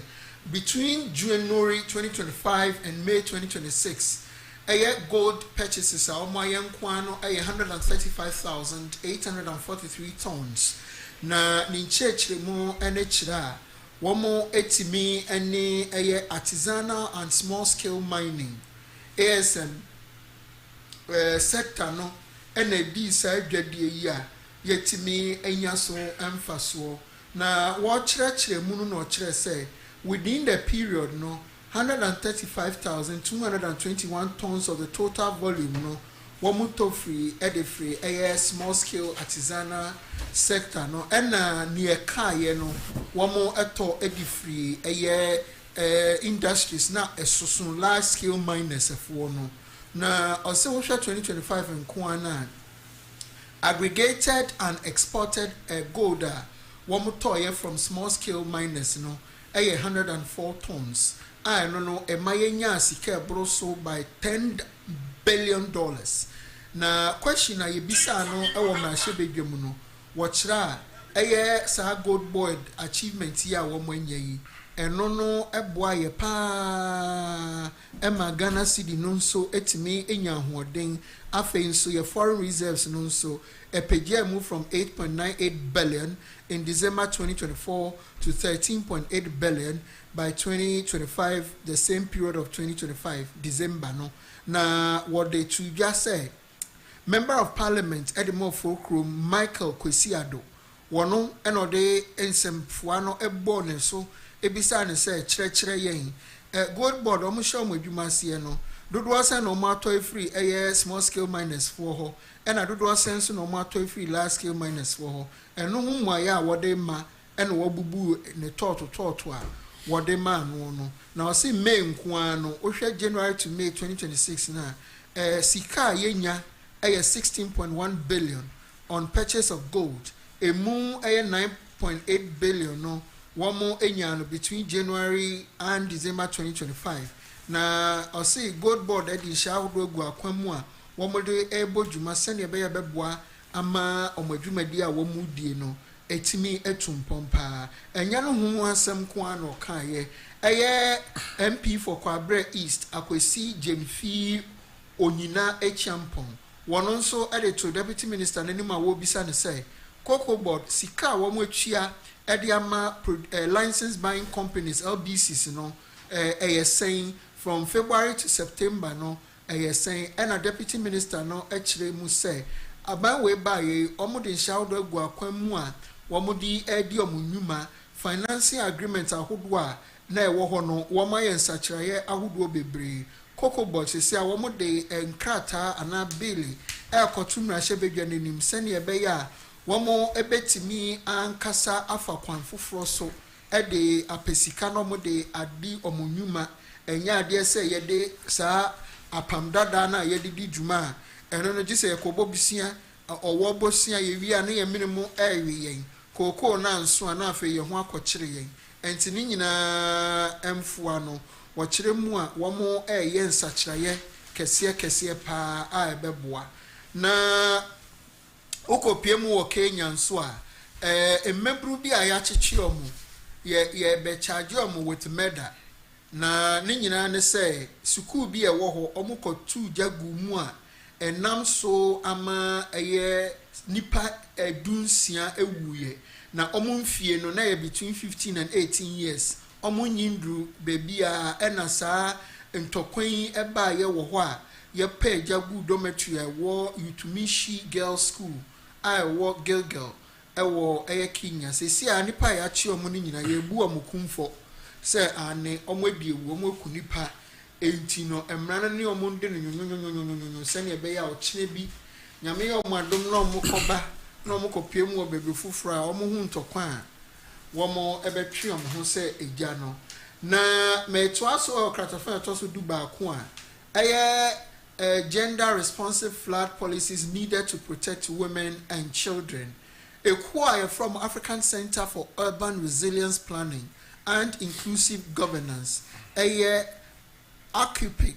Wɔn mo de ato dwa sɛ yɛhia nhyehyɛeɛ a ɛno no sɛ gender ho nsɛmsɛm titiri ɛfa climate change ho urban planning ho nsoyiri a ɛyiri ɛba no saa nsɛm na mmaa ne mmɔfra titiri na ɛtɔ da wɔn ho kyerɛ wɔn paa na okɔ mmeammea a ɛyɛ nsuo atɔ a afofafofa efiefie mu no mmaa titiri ne nkwalaa na ɛtɔ da wɔn ho kyerɛ wɔn paa nti kuo yi kyerɛ mu a yɛmfa nhyɛngu akwa mu a bɛtumi aboa ama policies ahodoɔ a yɛde bɛdi dwuma no yɛbɛtargete mmaa ne mmɔfra titiri ɔpanyin no na ɔda dwuma kuo na no gift nyaako ɛde to daily graphic anim sɛ yɛyɛ ne saa ebetimi ama mpuntuo aba paa na mmɔfra ne mmaa nso yie yɔn nso etimi edum pɛmpɛnso a ɛbɛboa yie papaapa development bank nso ɛna 10,000 sanitary pads wɔn akyekyɛ ama 4 regions ɛma in some 4 regions no na ECOWAS court deɛ no yɛaka mami justice talk no yɛabɔ ne nsɛm no gu ɔmo kyerɛ mu a nsɛm na ɔde baayɛ no nyina so bi anim kwan ɛfa so pamo no ne kwan so ano no nti no wɔmfa na asɛm nkɔ do na ɔpɛ $10 million patasika ɛna court ne kyerɛ mu sɛ yɛabɔ w'asɛm no gudi a ɛne sika no nso a wɔpɛ no it rendered this moot nti no go back to your country and accept your fate na pamona ya pa ono gitumu na yen ECOWAS court no yen timi nkebi ma wo na asante hene otumfo say tutu wa paw eye ehuma bi a eno no Kwame Nkrumah University of Science and Technology ye ana ye de betu abonte a ye hye ase se ye tete mmofra ana school fo wo ho no omanya mfie no ade osonum eno ho book ye ena owura asante hene apa wontuma Emma amanfoɔ nimdeɛ fa kwan school ne hyɛ ase bebi ɔmo duru bebi ɔmo kɔ ɛne ne ɔmo pɛ sɛ wɔn ɛyɛ mpanyinfoɔ kukudam ɛna ɛkɔpie mu ɛwɔ dwumadie n'aseɛ na wɔpra ɔpanyin ɛkasa on the theme from excellence to eminence 75 years of KNUST no kyerɛ sɛ ɛyɛ book wei a yɛapa ho ntoma 354 page book a baby a school ni sha so omo ehihye ye se ye nhye school na se ni ama omo afemu baby omo dru baby omo pese omo ko ni nyina no wo mo akunkyire a no obetimi enya esonfa so pa na okopem odwumadie na se chief executive officer Edma Telecel Ghana Patricia Obonai wato a copy of 200,000 Ghana cedis. Wow. Sika befie. And a group chief executive officer Edma Agri Impact Limited Daniel Fehini Akwe won also eto one copy for 100,000 Ghana cedis. And a former minister under the MPP Ura Akman Uso Ajiman on also to a copy of 50,000 Ghana cedis. Now opinion kasa no chere say school no womo ediom hu nipa bebi omo sha se fi ye omo ayatete omo asisi omo nimde omo de bo oman no eya de a aboa yie papa na emom ye koye ni mu no niama bebre wo ho betimi aye a betimi aboa ama entity ya ye de ma omo bagi nimde wo school ni mu no yetimi ayo ni ye abro ni aye yesisi a no so sane ye be ya ye betimi atre ni omo nimde wo suba mpawe ni mu na wo mu wi a wo betimi de omo nimde ababoa amoma na tumpon na eye opinion ono no ye vice chancellor Professor Mrs. Rita Akosua Dixon ono nso kira KNUST legacy omo wono eye legacy papa nti ombe bo ho ban ama eye ye kwani mu no nso no wo matimi abo adwuma ebro ne omo ye ne so na aban no anampanifo de abetu dwa say 155 unsafe structures na wo mo amake say ye dwiri ni nyina egu e wo central region na nsen central region fio to yire efa manfo efie ese japade na eno na mpanyinfo atena se a wo mo de omani asese abuo e de afafa miamia ye bebre na beto dwa say structures ahodo bi wo region ho a wo mo kinkan ye no eye baako Oha ene echire edionunum se ewoso mo dwirigu enwoso mo twen se ebebu egu amanfo so ansa na yesu ma openi ono na okọ region ho ono no da nadmo ano owura Emmanuel Kwesi Dawood Mensa wono ena di tudwa se we no enye se obi beka bia ma obi se ma ye mbungu ye bedwiri ni nyina egu na yetimi abọ nepa ho ban ye ntwen se bibibo ni nsi ansana yetimi aye ho adwuma na mi wie a me de aye sports na ewie e was the back page na ansana no kwabna se obeka se yesi Australia bidia ye de nu aduane wo Ghana ha bi mo de ahye bottom edi nroboni egu mo de akopie mu ho ena Narcotics Control Commission di betu dwa say wo mo ye nhwehwemu sesi a wo mo de abasa wo machi key suspect bia wo mo susu say ono ena fan so a wo mo de sa nyama no call ye. But the question is, how did it beat the Ghana's security system a Australia paying for na ekoso mu ansa na ye di echire ana ye ni technology a ye de detect ya na na nipa na ya chine no kwabra ni din amba o ambo ni din na Ghana fo bisa say, what do you mean? You gotta mention the person's name say na be ya ye be hu say osimesi ni ana e bia nipa bebre ta chire a on pese o mo chi o mo nchom pese o mbebo ni din na ye coach edema Black Stars or the atudwa say ye goalkeeper Benjamin Asare wɔtu ne kyɛma ne bia abrantie na bɔ modern papa ye ne England game no or see the way abrantie ni gine mu a one concede goal ye defenders no so bɔ modern bɔ no de keeper no na sesi a nani wɔ ne ho a wo bɔ na ba so na wo sre nyame any players ne so mo ntimi bɔ mo modern na ye ni Croatia ye game no ye ntimi show mo say by new FIFA rules no we've already qualified, right? Enti ye show yan show ana ebetimi adane da be 4 points there enti sesi a ye ne wan mo na ekobo in the knockout stage. There be no knockout stage. The was say other yeah bobo ni nyina but there's a possibility say ye ni Colombia na Portugal sir. Okay I'm ready about quite interesting days ahead. So South Africa for once to say they didn't need our support. Hey, social media ye do one move to be ma you call me against na mo say you catch them say you need mo support you qualify to mo fa mo answer mo nkodro Mamifa daily guide ento aso na daily guide katafe toso ensia then ya me sha se de afiri ho sanse ho na asante hene otumfo se tutu ne nsam no ewo we no daily guide de afa ne fa foforo na wo kiremu se otumfo ose tutu a wotoso emienu asante hene ena wode futuo ena afi warning a emu odru akwa menkrofo a wo mo fom nsase titiriw ne KNUST ensase ahodo a wo mo mpatamu ho no nkrofo a efom no ena otumfo kiremu se wo mo hweyie ewo saa na muntu no wo mo etuo no ho na wa abakosemu na kiremu se wono kura no enye wono na de ensase no ema KNUST school no wose eye nkrofo a abedi ade se asante hene ansa na wono kura eba mfie be ye aduoson mu nie ana sansase ni nyina KNUST yede emaye na botayenti ahemfo abedi asante ma so ede sansase ne ma school no nyina kire se ebra no kwa animu bia no a school ni pese wo ye bibi enne se ye be si dan se ye be ye park ana ye be ye bibi ana montuo bia school ni pese wo tuo bia no obenya sase ede ayo enu nti ana asante hene abesene kro ebo modene ede nsase etesa no ema school ni se wo monye na wo mo efa emobra eti wasi mprempre wono ne na sade ne se wasa wo bo suku ne wo mo nsase a wo mo wo no ho ban sa asante hene na tumi aboa ama suku na na montu na ni so ade hunu nyina no etumi abam na se wuyi se wo no kra wo ya asante hene no edi free ho no mo a wo ye vice chancellor edi ma suku no wo ye chancellor edi ma suku no nti no suku no ho bambo ni de ho ensankan ni nyina no na na kire mu se eyade se edana bam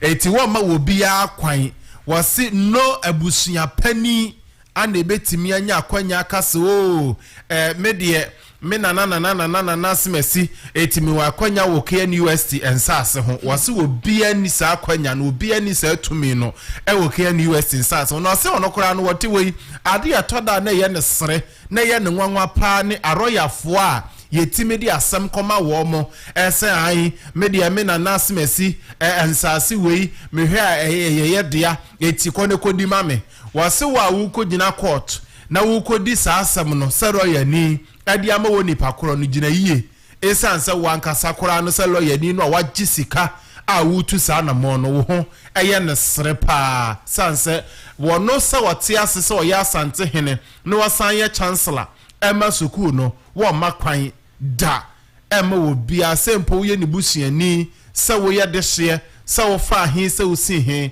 wo ma wo kwan ema wo mfa KN West nsase enye dia wo pe na kratafa to so miensa ena lawyer Sarah Adjo Asafo kane mrase bedwani ewo dome kwabenya ne nsemo ababe piemu ewa ha na ne nyina de nam na no kwasi ade twa mu atututu ekọọso enam so ema sese woje ayahwe no emu na no ena nana poma inshira maami woye Adjo Asafo busuani ena wode ato abontin na wo kire mu se wo mo de adabraka wo mu hia tentene ne papa ewo de yakọọso no emu atentene ne pe ne betimi ama no kore no etumi epie na wode nsami to abontene ewo abra enkrofo a ye kire wo mo ewo sansam no mu a lawyer Sarah Adjo Asafo wono ani nua bema eka ho ebie ye ma wo mu beer ena na kire mu sese kura no a ya ma wo mu beer no wo mo kura nso wo mo nkwada asanie mu wo mo no a wono nana poma shiraka ho bie no wo mo nkwa eda asanie mu kire se wo se ayeyi ba ayeyi baby a lawyer Sarah Adjo Asafo nam nyina wo mo ene no ana enam wo mo sinye wo mo yantotoye wo mo fa ha wo mo si ha eti we no akoba ni seyi a yama nkrofo iberi no ekowie ba se wo mu to na mombo ne atia safo ni nyina ne nkrofo eben wono abo Adjo Asafo nyina no wo mo so nkwa eda asanie mu nti wo mo kra na nka wo mo hwe ni mu se beri no nke yemfa ma wo mo ena afi akoba ne sanso mo so mu hia tentene ne na tumi aboa ama wo mo ye kra da wo mo ni mu ne ntoto ya hode wo se wo mo ye nyina no wo mo etumi aye afi mi free krata afa to so miensa na maba krata afa to so edu ebaako ewo daily guide mu krache baako wanya mfie no aduonu ebaako wo ye ex convict wako prison aba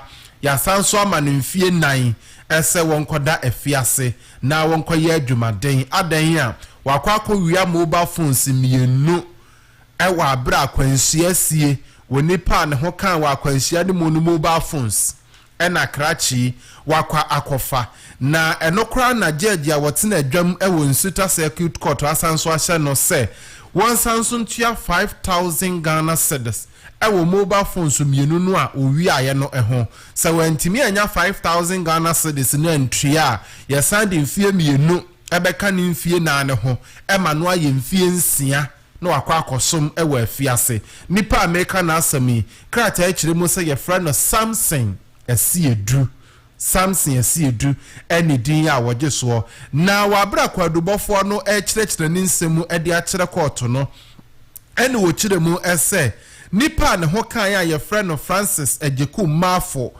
wono wo ye sojani wono na ede complainant no na wo ye sojani a wakonya kwansia wabra no wo firi enkran eko Asante Mantamu Akra no wote ana ha no wo ye adwuma no wori na abusia ana ne etu bata akodi holidays kakra ewa Asante Mantamu ana fofia antoata wo mukonya akwanhia ewo dwaben afiduase kwantempone so mebo so meda neto so mienu ana sa akwanhia no esiye afiya mu ana meken na eno na wo mu kire mu sa akwanhia ne siye no wonipa wo pie mu wo ho na wo beboaye eye Samson asiedui woni nipa baako bi eka ne ho ti omo mienu no ene wo mu pie mu wa abra kwansia ne siye ene omba ye nso wo mu ye nyame so adwuma kura mo no Samson asiedui ene wo tabiri enkrofo a no mo wo ayi asen ni mo ho kan ye no ede wo kwa ya asabia eti wabre do mo kwa ya asabia nyina Samson no odi mu ntintiman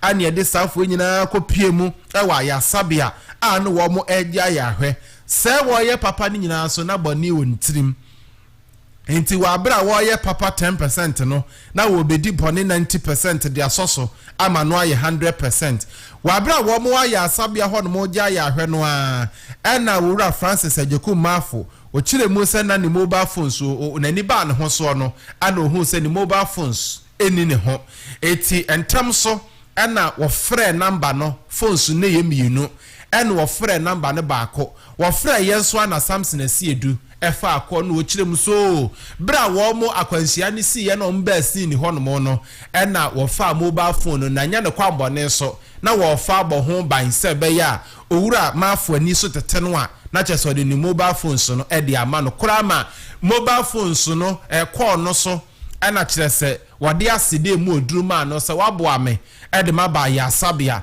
ena wasanso akura me phones so e de ama me nyankopo enhirawo wakate call no ape ana Samson Asiedu dumu phone no beye nafua mienu nafua miensa enai konum na wotwe mu a afei wantenenka nya krachi na mne ne kasa asisi na nipa kura se de wodi ni nkomo osidi fa ya kura na chese wonye nipa boni eso na se Samson Asiedu wonim de woyo ene se na wotwe achi owura Mafo ho to ne kakra pe no koye complain editi a Samson Asiedu se krachi wo boa me de na so kwan ode mafaso no enye kwan papa ne sa posifo ne ntentenu ayensam no mu hwemu saa ene wo mo de kwakire ayi Samson Asiedu June bosumi da na toso 9 ana mo de kwakire no wo dwaben ho no mo hu no ene wo mo de che no se wo mo che no phones no kura no aton eti bra wone Mafo ye call no wie na okate call no ana chese wo yi sim no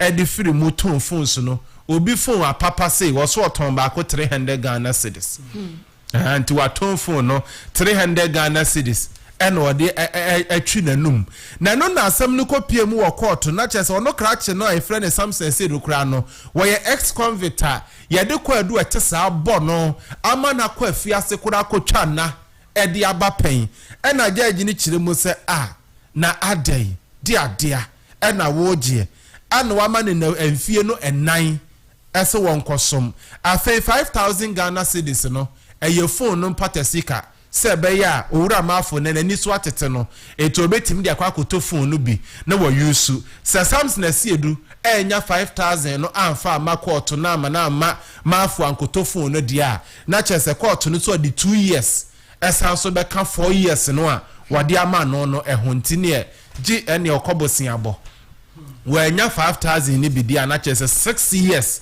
and wasanso ekwa akotwa ewe fiase ene daily guide ensem ahodo bi ede ba yeko wasensensem ya Justice Gertrude Araba Isaba Tokono ya boni nsem no atoagu no eno nso ka ho bi. The Chronicle newspaper and Amede Twaso Menshia South Member of Parliament Ura Nana J Bafwe wa apply for RTI our pair in some munchemu ewo daman lisia nansen ye hwedwuma no wo say ensem bi wo hwa wo say yetimi enyamu enchiremu enti wa apply say ye ma no ensem emu aye efa list ne ho kwan ye fa so processes efa mu wo mo ba mu ne agina so ye reach agreement say nipa na ye de ama ne sesi a wo ye ho adwuma no ye de ma no sesi a ye ka say engineers and planners limited omo ena wo mo hwe da ma mines ne so na MP no ekira wo hia eye enkrata nia eba mu a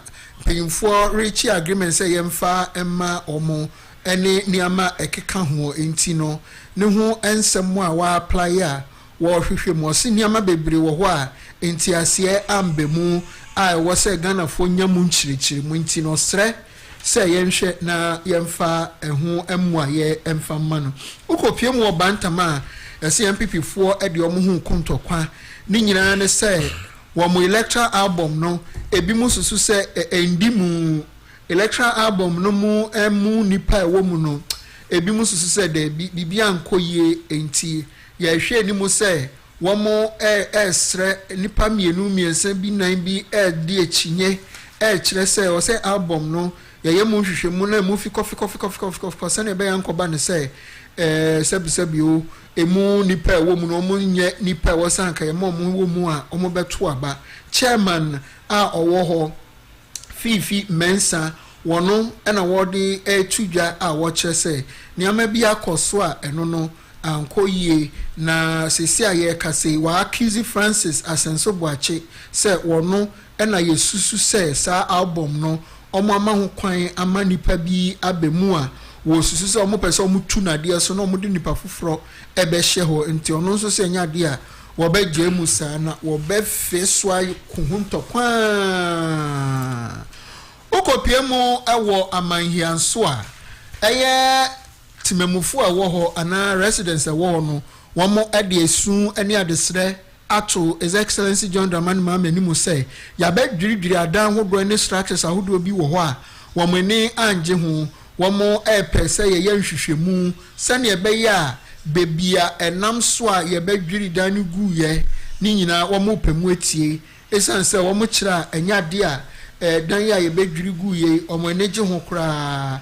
dodo na ehu aka a womo chese bebi womo beda kra ayedin ede amomo na sa disputed ana sa demolition year course 2000 acre amanhia dairy farm and originally no you see on mine and a toy through executive instrument EI 1970 for dairy production purposes project no and sheda entimi ambaso and in 2020 no the then Akufo-Addo Aban through the Ministry of Lands and Natural Resources or the move 40% edema omwa ya to free omuho ni abroni friend original stool and family owners no oyimu 40% ene edema omo na ebe wie mu no ehun ntokwa aba wesi media wesi say amanfo ahya say sisi dan wo so ebi mo kra kire mu a asori dan bi omo kosisi so no sisi a ehun akoka emu members kra ye hu demonstration ni ama hodo a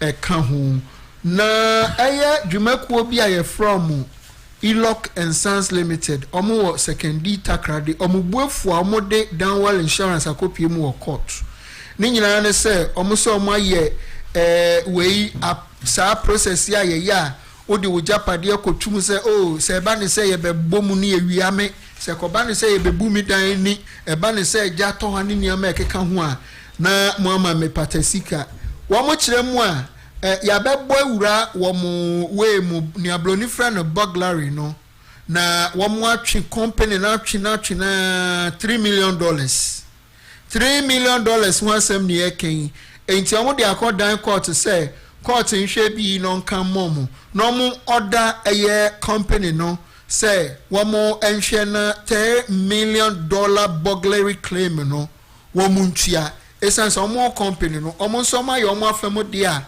wo mo de insurance company no edi djuma na se o hawa ba na edu se mo nso mo be ye ma afemo de a na mo ni ye daily dally na opanyi ba ko a eba no ye boy nsuo ye boy nsase ho ban ye mbo ye forest ho ban a opanyi ayi nana dwumo sapon sesi ade wo de ensem bia beto abonte a wo kire se ofa ha China mall ofa ha Chinese mall ofa ha de mall and say ebo the way a China mall say peja wo mama ni mu no ehun sem wo say ye ka ene ye pe ehun emoaye esan say broni free bibi proliferation ono ni susu ye mu no osusu say China malls no ya dos wo mamu ha na enye say ne dos wo ne nko a ne kwan a omo fa so ye no ni safety hun sem ene ni ameke ka ho no eno no ose wo sem panyifo enhwe no mo fa moye mbra enti obisa eye Environmental Protection Agency National Disaster Management Organization NADMO ene mpanyifo aka say assessment ben no mo ye traffic impact sa malls ye sisi wo bia ye no wo mo ye hu adwuma atimi hu say ade ne yesi wa ha ebema traffic hu nsensem mu aye yire pampe no ni nyina omoya na wo srempanyimfo so omfa anu yembra esanse bebia ya duide eya ginsem mu enye no nko a ose wo hwa local businesses nso a wo mamu hadada no a wo mo ka eye Ghana Union of Traders a wo mugi dwa kumakuma no wo mo nso wo mo ho ya akire wo mo esanse the number of China malls are apie ewo Ghana ha no ya doso do ntimpanyimfo hwe na wo mo nka ho asem. Mamenfa Ghanaian Times and Twaso na wo Ghanaian Times krata fe toso edu emienu page 12 ena wo mode ehwemu fa HIV ani AC ho ababeto abontene na we nhwehwemu no eye 2024 wo mo nhwemu a wo mo yeye afi na wo mo release wo mo kiremu se recorded cases in new ones eye 15,290 eno eye new ones nkwa eno ye HIV no ena wo mo a atra ede awura mu ewo AC no eye 12,614 eno eye ehwemu a wo mo aye a wo mo ede so ensem abeto abontene afi wo mo to aso no wo mo kirikiremu ese wo hwe wo mo nhwemu no wura mu ade kosi ase a 334,721 eno eye nkrofo a wo mo live with HIV no ewo my Ghana mu emprempren se ye kasai enkwada wom empani wom ema wom ena emema ensonso ewomu afei wo mabu ni toto aba na wo mo se 2025 for the MI ye wo 2026 na so 2024 de no wo mo de aba 2025 for the MI ena 2026 de aba beka ho na 2024 de no wo mo abu ni toto na ni nyina ko wie ba se wo si HIV no emma a ewomu sa 15,000 no emma a ewomu no eye 229,261 eno ejina homa 68.5% ena emma ewomu ya 105,460 eno eye 31.5% etina kire se emma no ade wo soro pa echen emema asantemantamu pani kwankyerefo a wono ena eba ne technical coordination no a woda no ema Ghana Ace Commission eye ewura Olivia Graham wono na Ghanaian Times kiremu se wo mo ne no adi enkomo ene wa kirikiremu ede a kire wo mo ese ohia sa 10,303 no a eno no eye manko a ena 15,290 no a wo mo ka ho asemo no eno eye emema na eno no eye 2024 die ene wo gina so edi enkomo ane wabum edi aba fom kiremu se enkwada wom empani ensonso ewom emma wom ene mema ensonso ewomu na hotoso no ene se wo mo hwani mu se 2025 de no ebeba fom kire se wo hwe 2023 na wo hwe 2024 de no a kire se 2024 de no akosoro achen 2023 de no eti ade achen ade se nyina no nyarewa no eya ade se etre na ahye mu nkrofo abrabum ekosoro eti wo mo hwani mu se 2025 de ne beba na adom ba mu dia na kire se eno no ebetimi aba fom anka ebetimi aboa na ahotoso ne ehu a ewo nkrofo mu no eno no etumi aba fom afei wo kire mu se enkrofo a wo mafa mu ato anananom ewo nsie do no eno ne de eye bebirebe a wakasa wo kan ye wie ne wo chena ensonso eka ho eti wei eye 2024 de a Ghanaian Times ede ho ensemo aba ne unya Ghanaian Times a obehu se wo mabu ni toto sa sanimu de ba fom ni nyina ewa ha na krata fa toso dumie no ni dumie nsa ho no mo ase ho ena adumaso a Narcotics Control Commission ensonso ayo wo mo de ho ensemo aba beto ha na wo mo kiremu se enubone a nakok ase no nkwa no esom Ghana seed ni 37 million Ghana cedis eno eye hint ya wo mo eteye anamuntu a wo mo etuye wodigya atunuboninum asini nyina sanse wo mo mpese benya kwan ewura wo man no mu na akwakofa ensunsuanso bone ede abre oman no animu timamufo na wo mu chiche mu se wo hwe sa nubone no wo mapagya ede atumu no a esom 37 million Ghana cedis no sei ana obububu mu no etie 9.6 tons of cannabis eno gina honomo ema 46.89 kilograms eno eye cocaine ena 2734 eno eye cannabis no na we no eye anonomo de o say ye wo mu different we no eye drinks wo mo ede aye eti anonomo de no eno no ena 130 boxes eno so ye Indian hems eno so womo eka eno so ka ho bi ana womo pagya ede atomu Greater Accra region ha director Edema Nako Brigadier General Maxwell Obuba Mante wono no wone nsamtrofo edi enkomo ana wo kire mu ese security agencies se wo my Ghana mu ne bodwuma na wo momodin bo ka ho bi ana Nako kutu sa na mu wen ana wo ye no efiri ho no mu a Ghana fo so bodwuma kire se yenya information no aye naso na yabo wo mamane yenya information no obi okura kwani asa obefa so no wonya enso still wo force ema nakoko ehunu de ekoso se be ya ombetimi etoso anamo eti wase obi ya mo obi ya wuro obi ya wo play ye bia no wo mo na wo mo ntenai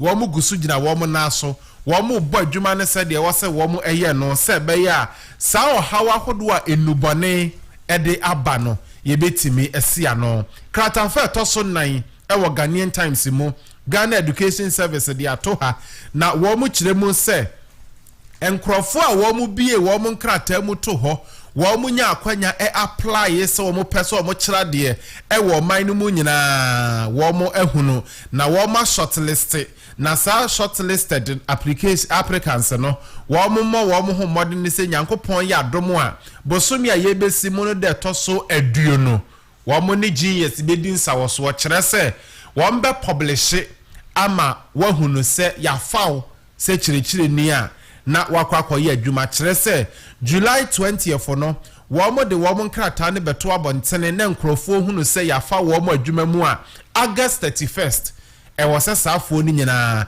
etimi ehye adwuma ase na wo mo eye adwuma nti no mo akirechirefo no a mo wo fi a munya akwanya 7000 no a ye fa no mo se mo pebi anti mo apply ye no genius kire mu se munya abotre hwebe July 20th for there obiya ebehu ne last na Ghanaian Times kire mu se krata ba abontene no Deputy Director General in charge of Management Services Professor Smile GC wono ananensa ehye krata no ase na wose edin na enkrofo apply ne doso na wo makoni nyina mu ahwe baabi a wase wo mo hwe nyina awie sese wo mo hwe ne mo se nyame yadom abosumi de twato 30th June no na de wase wo mo ye bia no na wo mo awie eti wo mo wie ne saa no a enketenkete e beka kire ne de wase wo mo prapra kire no ne ade nyina no wo mbetu so na monwa hwebe na chese July 20th no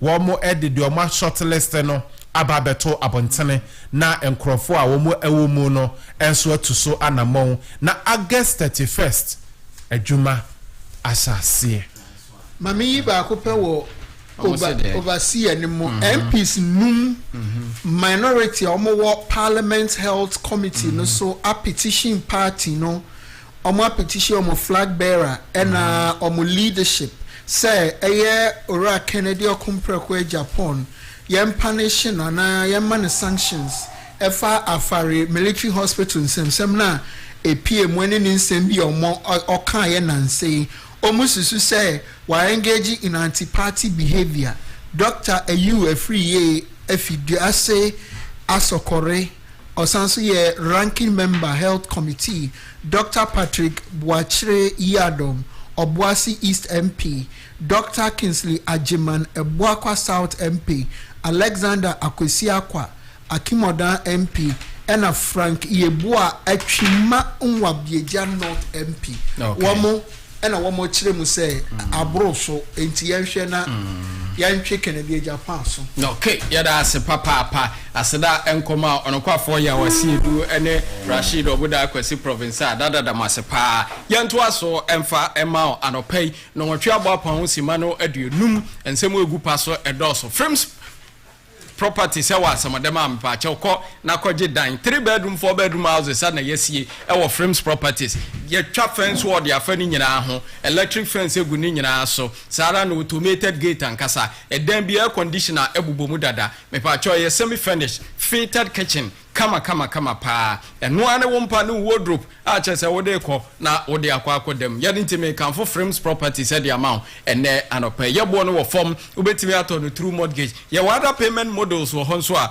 ubetimi use no anopa na wode ato ye dan ne bi me ba cho frames property say wo hacho DVL na chi wa free 0593 617834 0593 617834 and I say 0551 465578 nane frames properties entwetwe enkomo ene anope ye ma dan pa no ato na wako dream fertility clinic arope oso ba wafa ho afa ba awone ma osie bia na low sperm cancer sexual dysfunction rectal problem impotence bintia ebia na fallopian tube ni bia block ebia fibrosis ana PCOS bintia ebia akoya IVF bia anye yie ana ma awone ma ko dream fertility clinic obeboa awone beba appointment ana ode yadwuma ewo ehono mo frɛ na buku appointment na kwaje wawo 0597 225388 0597 225388 and 0597 225389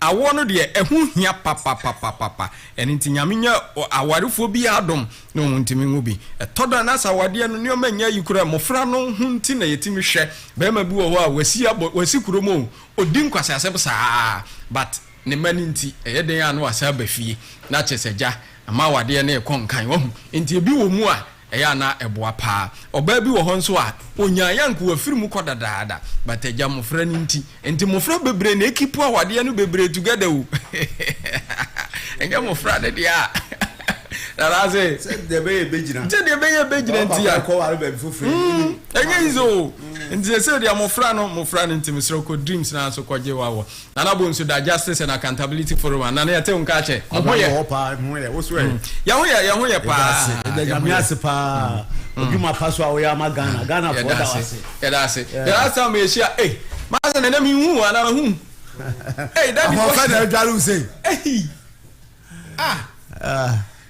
I don't quite. Wait, and I'm quite sorry. My sister, me quite so yourself from me. Kwabena na wo ko hin na mse na sorry na me ba na de ensem fata se over shatare pa ensem fata se over shatare pa de ba sorry ana o se na de wo ko na de o de musun ko kura asem kura ni asem o ahanso se fata pa so oni MP for the na mutu na dress na MP for na dey bi MPs no political suit ni bi na bi no osise na good morning bra kwabra man of sports I love you too much Gershon Dosonu family of Coleman okay my kind message no edewa nana the last time I heard him come na o express concern yes so we heard the na mo mframa mu a ye beda sorry na chema untumi be ka so asesa ne lawyer ne ade say the be ya omni be delay case na no ampa o aba wasesa no lawyer dey attach aba anope ya lawyer attach atro dey akoma high court to say judge ne ka so wa ma 23rd June yes so bi anfanya the submission okay was say what tro koma court no document e was court registry ne the man no e was on the man no o man fa ma no into the two judge na nim say wasere ne judgment ne de on fenko beyond 3rd July no anope menchia tiefo na menchia adwuma wura so na memfa nchia kase pa ma honorable Anthony Kozisapon Commissioner General Ghana Revenue Authority papa panyin ba bia obi anope mechia wadwuma pa wo ye no homodin a wobo da bia papa enam meetings wo kono oba ne ade kwano anyame ahira papa no mana hode foforo de bo adwuma ma Ghana se de be ye benya skade aye mpuntudwuma urade nka ne ho na kwankase emie ma no kwano me kai say na no me ba ha me be kan sa wuntumi ne no apia kubi issue no court asem no say the on person mo ye no on person mo bo delay 30s say the be ya asem be kon ko ho sa enko pembra MPP for be ko ma bato na nke bia chema wontumi abedi chairman na nke bia na sem no atwa na so kwamna emra na wo se de adwuma judge bi aman judge na judge no so kan say option so but oba submit and on submit optional yes enti attach no pa obetimi de aba opa ontumi mfa ba me madwum de kwabra emra bia no wo se ekoso jeje saade no so untumi lawyer atrasia me di asem adu judgment 3 July after no obejira wa ka che Ghana for say ontumi to asem no so no lawyer for from because of tricks now on the eba asem ni enum na kwamna we no entumi mboa Ghana ni bia asore ni edi asem na kwamna me sorry an maka se o sa tricks me so me bi edu point bia na sa asem hwe na bebu atiam a na me so ma sesa me lawyer na lawyer foforo aba no abedi le cases no abse say the case no be basa kwamna say koso yes adia say attach aso do point bia na so no so ya ya no aka che o say o ba bia me so ma agreement to aso bi no asa akwafa lawyer foforo na lawyer no so be ka say me so ma call back akọhwem e ba ne atimi awie case no kwamna say koso a case no ba ne awie sa udi bone wo man mu a sa ayi saman boy ho na me hwe video bi o TikTok dem hu say as obi ru akwaye num ye man 3 years wanko to go do bia o okuru akwaye num ko ye 1 or 2 things bi ye man 3 years na adenti na wuntumi ye so wo hwe TikTok wa hwe de saman boy kurae ensuo go do ko 2 ye no amakro ni nyina ensuo afa kro no saman boy kro ensuo afa ese ntimi nkyere se wuntumi de no na so atase according to them me hu TikTok na American kwamna sani pa we disable no we emra so kire se ye ne MPP for na shemra sa galam se we ya ye mfa nkwa afiase ye chewa ye mfa nkwa afiase untumi ade a wo ye kokwasa ne lawyer for me ye party ni we yo me ye party ni we yo se MPP o send this you na so this answer funa kwamna o se do ko afiase na so kosu anyansa do mo ye na mo me ntwen na court mu court de kokwasa na omo ye na mpeso omuja because be asem da ho say obi su nyana asem a say onkofu bi omo asem o court olu su do point bi a de me so me say me say be bu atia me a me sam lawyer emra de ba da be sam ra o ye omo ye na da be ne ba me be ntiase eti do point bi a na ni pa kwa san lawyer untime nka say onja ma no because on so be fair untime versus attorney general no so de general asem so no so me sam lawyer eti sa de no omo ye me judge na say 3 July the any I share in Mr. 3 July no judgment remember because what can say optional who bet me submit and don't me submit so na judge my judgment ro kan o ma we no o check date for judgment so am not the two dwa eti attach ya ba ye kokoasa na me ko hu court clerk am me proceedings and one for hands na okoji wi a kira no asa beju aka kire say me say hia dance for we case no kra mpese me start bi no me ko akire ene ade no emoa Ghana ni bia ye nipa udi boni a we are one we are wuntumi o siko hia ni o sa mrade ye pepepepepe de didi Ghana ni bia no se didi Ghana di bia o ska na o ni ska o sa mrade da ho eti sa do ma na ye koso de me de madwen kwamna 3 July ne de sa de tie bia o sa temo na baso 3 July no se baso because amaso a ebe ya sem na ho ama Ghana for o bia ye di na sem bia no bedu point bi ono so na ebu atia na ono so be ka chance ono so be sesan lawyer sa de be ono so asem bedile eti sa de ye ntoso odi o man sika obo o man po wo ye no ma etia o man na resen kofo nya kidney problems because of galam say tin kofo ewo a ebi mo nsa ni ho ebi mo nan ni ho e no ma basa na obi a pesca gu ni botom e de ya kaka bensam na kofo yare na kofo wu ni ekwaso teje so ye nya kofo bi so support say de di sa akwa na nye nipa no so di bone no na nipa no hu sa do ye na nye u pesca gu botom na nkofo ma ewu nkofo man saba ku no obi nan ni ho omo num nsubo ni nya kidney issues nya town na edi wasema wo se anya mem premier ni masem na betia menti meja me ko follow ya foforo ama asem na dile na ya konkoso ama asem na sei 3 July is 3 July mimi hu emra bia omo be me sesa ye sa de we koso a me na me ka cho se kwamna ebe asem da ho ama obi so ada asem court onso be ba be ka cho se ebe bu atia menti be so me sesa me lawyer enu asi ajeje so enu asi ajeje so ma sa de koso what born 30 million sa asem we kura chi no sa akwaje sika also de kwayafuo obeka che se afuo ni nsu afa 14 million Ghana cedis ka ketwa say no nso o ka che se okodo afuo no nsu abef o ke kan kura asem we sa edi huru Ghana fo bo Until was a politicians, yes, sir. Who conformable, say 14 million Ghana cedis, you know. I never do 30 million, no. But the Cordoa fool, I'm in sweat chef for food. So, what is this? That's only power so. As a lawyer for because can now boy a ponya, no, or to I'm a lawyer for, I'm a legislator court, I can cancel my buffo, as I did Shagana for buffo. I think that me dimu there. And was a judge, you know, just ask them to. Because they are trickers, and one in the lawyers no way. Omu Bugana for us, a trick no way, won't win the lawyers, a trick, and almost trick a Ghana for. And Brahma Hong to young ready a judge in a way. We asked my budget scatter 10 million after we began and Takunas and Poa, Obisu Hall, Zubacase, Mr. Quaka Disco as in bank. Number Sumasana, Baba, say, number 12 and Takunas and Poa Maffers Kennedy. Yanasa. Okay. I don't think what's a bassa.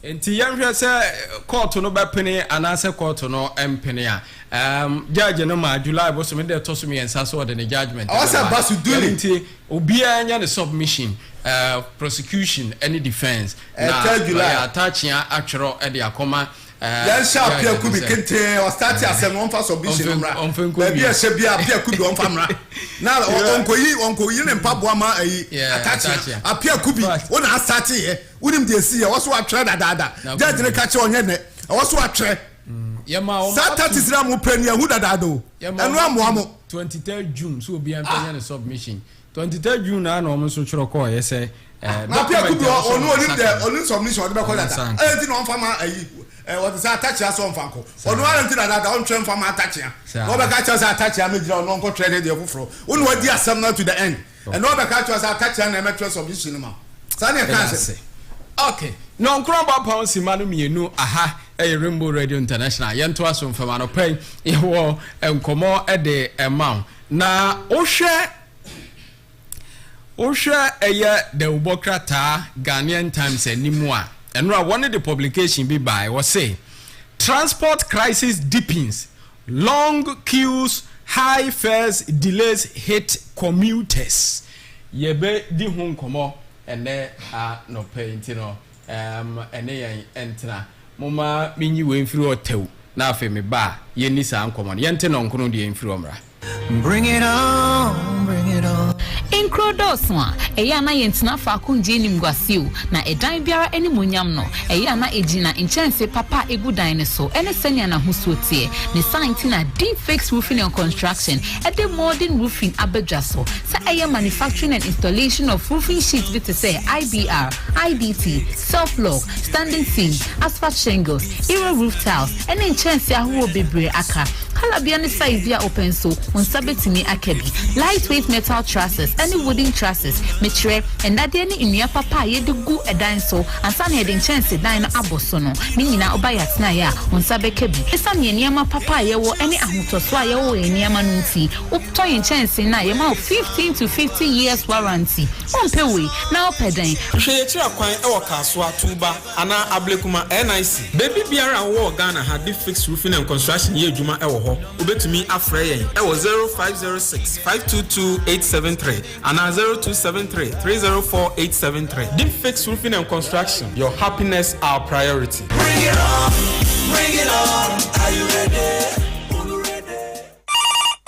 Hello Ofa still da wani mau ama mi hundi aminyempo Me wafa ase mensu me do beko Dreams Fertility Clinic na awonu be bantam kra sa oh yes for 25 years in here Dreams Fertility Clinic adwuma wo ya ne se wo mo manfo wo na de anije ba wo mu fie e wo Ghana ene UK emema no say ye low sperm count obema no na mu nya dene ana bema no ntimi mpagya ne mu yi a osovo ma ne ba ma no mu nso a blocked fallopian tubes fibroid cyst bi ana say PCOS bi wonyinsan ya na sei onsabo ni sisisu yie wo sotia neti anase waya kese abroso si wawo kwan a osovo sa problem we nyina ma eni gina no wafa afuru no omo so de omo use Western herbal medicine no nampa free UK wa makoma so meyem Dreams Fertility Clinic Awatama Community 22 Fre 0597 225 389 ana 0599 555 220 ana fe 0597 225 388 Dreams Fertility Clinic. Wonsu benya uba. ba no che wo be 2 years ene nti wo be wanyi ni ntantama hodin mu aba be sa me ba no sa no I can't believe it. Ene believe wo baby vite multivitamin drops ene me wife this is some of frana numu a wanyi ntam fefefe sa baby vite multivitamin drops ane yes say baby vite the syrup 100 ml and 200 ml e was say me ma me wife e couple bi toma ye ma no abofra be ye dipa brane a na free from ya obeye free no mofra brim baby vite the syrup and the drops ana na shenin so say baby vite drops with vitamin C sans na baby vite syrup crea vitamin C zinc and vitamin E are emma nkora immune system e strong baby vite syrup and the drops vitamins and minerals for a healthy baby baby vite multivitamin syrup and in the drops our pharmacies and chemical shops at phone Pharma Trust Limited 0561 088 663 and 0561 088 666 FDA ahwehwɛ saa ejede nkrato yi mu agye atum sɛ ɛyɛ Adum City Estate is back again. We are the leading affordable real estate company in Ghana. Wow! Adum City Estate. Our beautiful houses are ready and now selling at Tema, Community 25, Mataheko, Community 22, and Damfa. Adum City Estate. Our houses will meet every budget. Sejo Butum City Biara. A cozy 2-bedroom and now a spacious 3-bedroom house. We've got you. And remember, Adum City Estate communities are gated and their service serene with safety and security intact. And now, introducing Ace Heights by Adum Group, the latest affordable luxury living with superior quality houses in Accra. We know you want to live in luxury and comfort, but you don't want to break the bank. This is for you. You will love it. Interbuche for what woody. What's not buchebo bra? You may be fair or Ghana. Don't want some tree on to swore any and Ace Heights by Adum Group. These luxury townhouses are now selling at Tema, Community 25, Adenta and East Legon. Please call or WhatsApp +233 508 676545 or +233 308 250 068. Adum Group, www.adumcityestate.com or www.aceheightslimited.com. Happy. Na Hackson is in Tinja.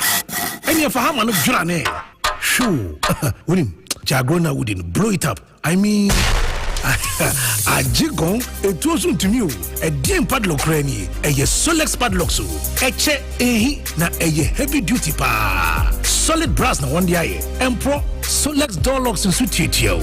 Now, Solex door locks, any Solex padlocks, Ninginaya ISO certified. Fresh 0249 232 329. And who say Solex padlocks, any Solex door locks, a Duchem Solex Bambos Ronco.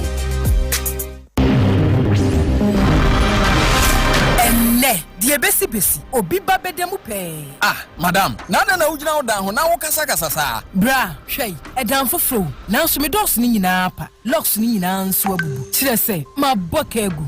Ya no dos yi de sa o. But situation de me nwanwa. Esanse nei. Obi a wo si dan bia use Freshida Security Doors. Honhu Trading Company Limited for. E de abadwa so. Na Freshida Security Doors no, ye one single doors, 1.5, double, any bulletproof doors. Na enunkwa baby our bathroom glass doors and nyina ye tempered glass any locks enso wo ho na doors ni nyina nso e biaba within a complete frame locks any handles ye no akire no wo smart locks e be use pin fingerprint any card madam setien Freshida Security Doors no e ye anti-rust and essence ye sandproof e bo no wo form na utobia ye wo mu ayamo mo ntete ya o mo bekwa akọ fix ya ma ho afei contractors if you grafo any aduadifo muntie mi Ye promotion as auto Freshida Security Doors no 5 or more. Sedachi bia 4 to be aba ho a. Ye be ma locks near service amount free. Na doors ni nyina so 3 years warranty. Wow, this is good.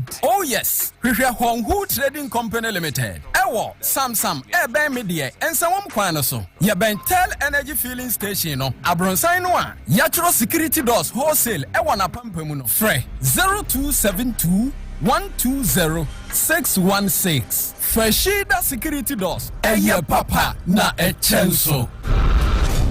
Rainbow Radio. Yedi abruchiri aba Ghana. Yedi Ghana akwa abruchiri. Yakwaba nonkono aba pa ho sima no edu ma yeni nkomo wo ahoma no so. Na owura kwaku nimo urban planning, urban development a wawedare mu pa. Na oye social commentator and so running social commentary about issues affect your daily lives. Na said ye mekan ye no anasa ansana mebeko break no mekenkan amanebo Ghanaian Times edebe tudwa enrada ede ema wo no ya no ne ne ibedi hu nkomo ena no pay. Transport crisis deepens, long queues, high fares, delays hit commuters. Ene wo ba Ghana hanmo a public transport agiegu Ghana for bre. In fact your corridors no one more enam Malam Junction eko kaso a Winiba esu se kwan no aye ye nti contractor na ye kwan no wonwonan amache senye ese wo mo party pa wo mo so nam ensa wo mo kwan sunsu esu since 2022 ye ka se ye ensa wo mo kwan 4 years ni ye nwie kwan ne da ye nti no ye no so ese onkrofo cars and a sprinter buses bebrede ye trotro no egu shop ye nti wo fa kwan no so a cars so ate womanfo enam dodowa ene omo enam tema omu nyina ekam onim se Ghana hanso ye ni public service transport bi aye intracity aye very effective aya lolo buses ene ni nyina na egu aye Achimota new station wonum won bus ne be 5-6 bi pe ana aye adwuma metro mass ye no kra de ye nka metro mass kra de omo ye intercity ana afi no uyi ya no esi nchen a uyi ya ni si nchen a baaku ya STC omunso de ne ye intercity saa ya niti no de na ekoso o Ghana ya public transport service num. What is happening? Adena say public transport agija ewo maimu train no bi ni ho. The last time ya ni CEO Emma Ghana Railway Authority Dr. Apo ebe twetwe nkomo wa ha and what is kwaku ni mo say any series of messages ko e be fa so na train no ne ade ne tram ne ade betimi aye adwuma wo maimu a ene stretches ni nyina yesu wo so kaso de bobo kaso de na menua Prince Okatachi UTV and Pink FM o se asemo kaso road kire se enya kura o se I left home at 3:40 a.m. just to avoid traffic and who pesa kaso akwa ni say wutimi free so na uduru ntama 3:40 a.m. and o free fie. What is happening? Ma yane kwaku ni mo entwetwe nkomo Germany ana owo. Senior Rainbow Radio International suni 92.4 FM so London ana 87.5 FM so Accra Ghana. Rainbow Radio MK enso o meeting Kings ya mo akwaba bibi abokode.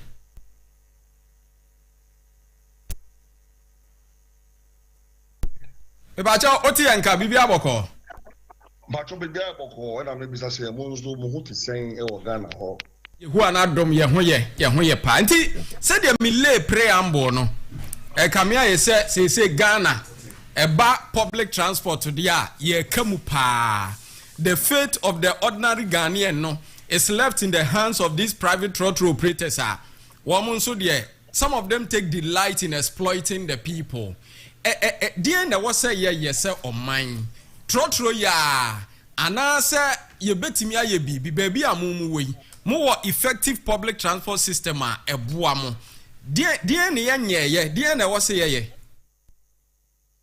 yo bro comrade that was see esa edda we people and Rainbow staff obiase so no me answer to about first no I want us to break this word private into pieces. Private, anything that is private is not available for public use, control, or participation. Anything that is private is not available for public use, control, or participation. Because acquired private, that is the very reason why they are doing what they are doing to the country. Nobody controls them.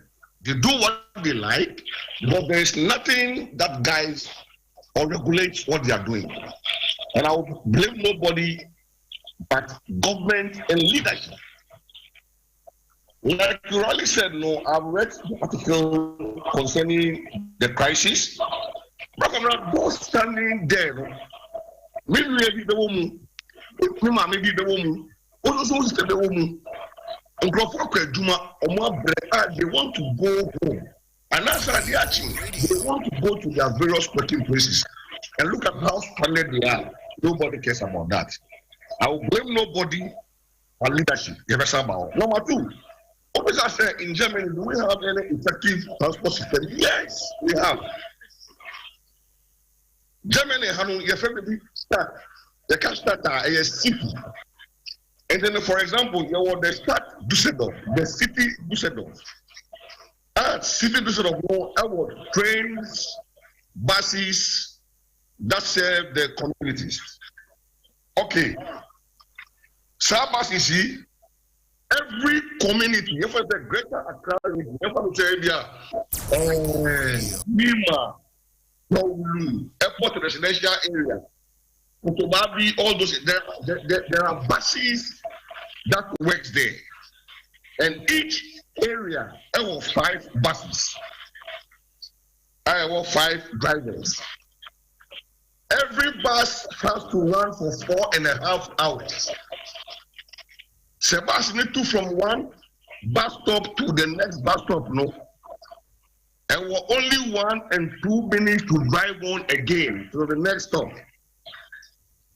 They don't wait and say La Paz. No. Because the bus is on time. The Oyesa rounds thing there, you must say, only 4.5 hours. I was saying, on every penny. Pause. That means I was saying of breaking. Now, honestly. Now, what was so? But here in Ghana, in our country, you know, we've allowed the private people to disrespect the citizens. Yes. We've allowed it. And I will lay it at the doorstep of the Ministry of Transport and Communication. Because how on earth should you allow private individuals to ruin the life of our people? Is it not painful? First of all, they waste their time. They destroy their services. They make them angry. Say, torture, cause platform, so that's a man, won't do. Now, won't to know. Everybody say, what if in La Paz? Who got towards Jowlu? Never know, you know. Actually, what a bridge, this one, all twice, the question. But now, man, to La Paz, who will carry the next person in the wine? So, yes, so the fault is with the government. And allow me to do this. The reason why we are doing this, we are facing this problem is from the NDC, formerly PNDC. They are the cause of our worries. And let me say, the NDC implemented what we call DIT, Diversity Implementation Committee. And when they say to divert, it means to strip people of what they have, to deprive them of what they have, or to sell off what they have. The Diversity Implementation Program in Ghana was initiated by the Provisional National Defense Council, PNDC military government, under its Economic Recovery Program.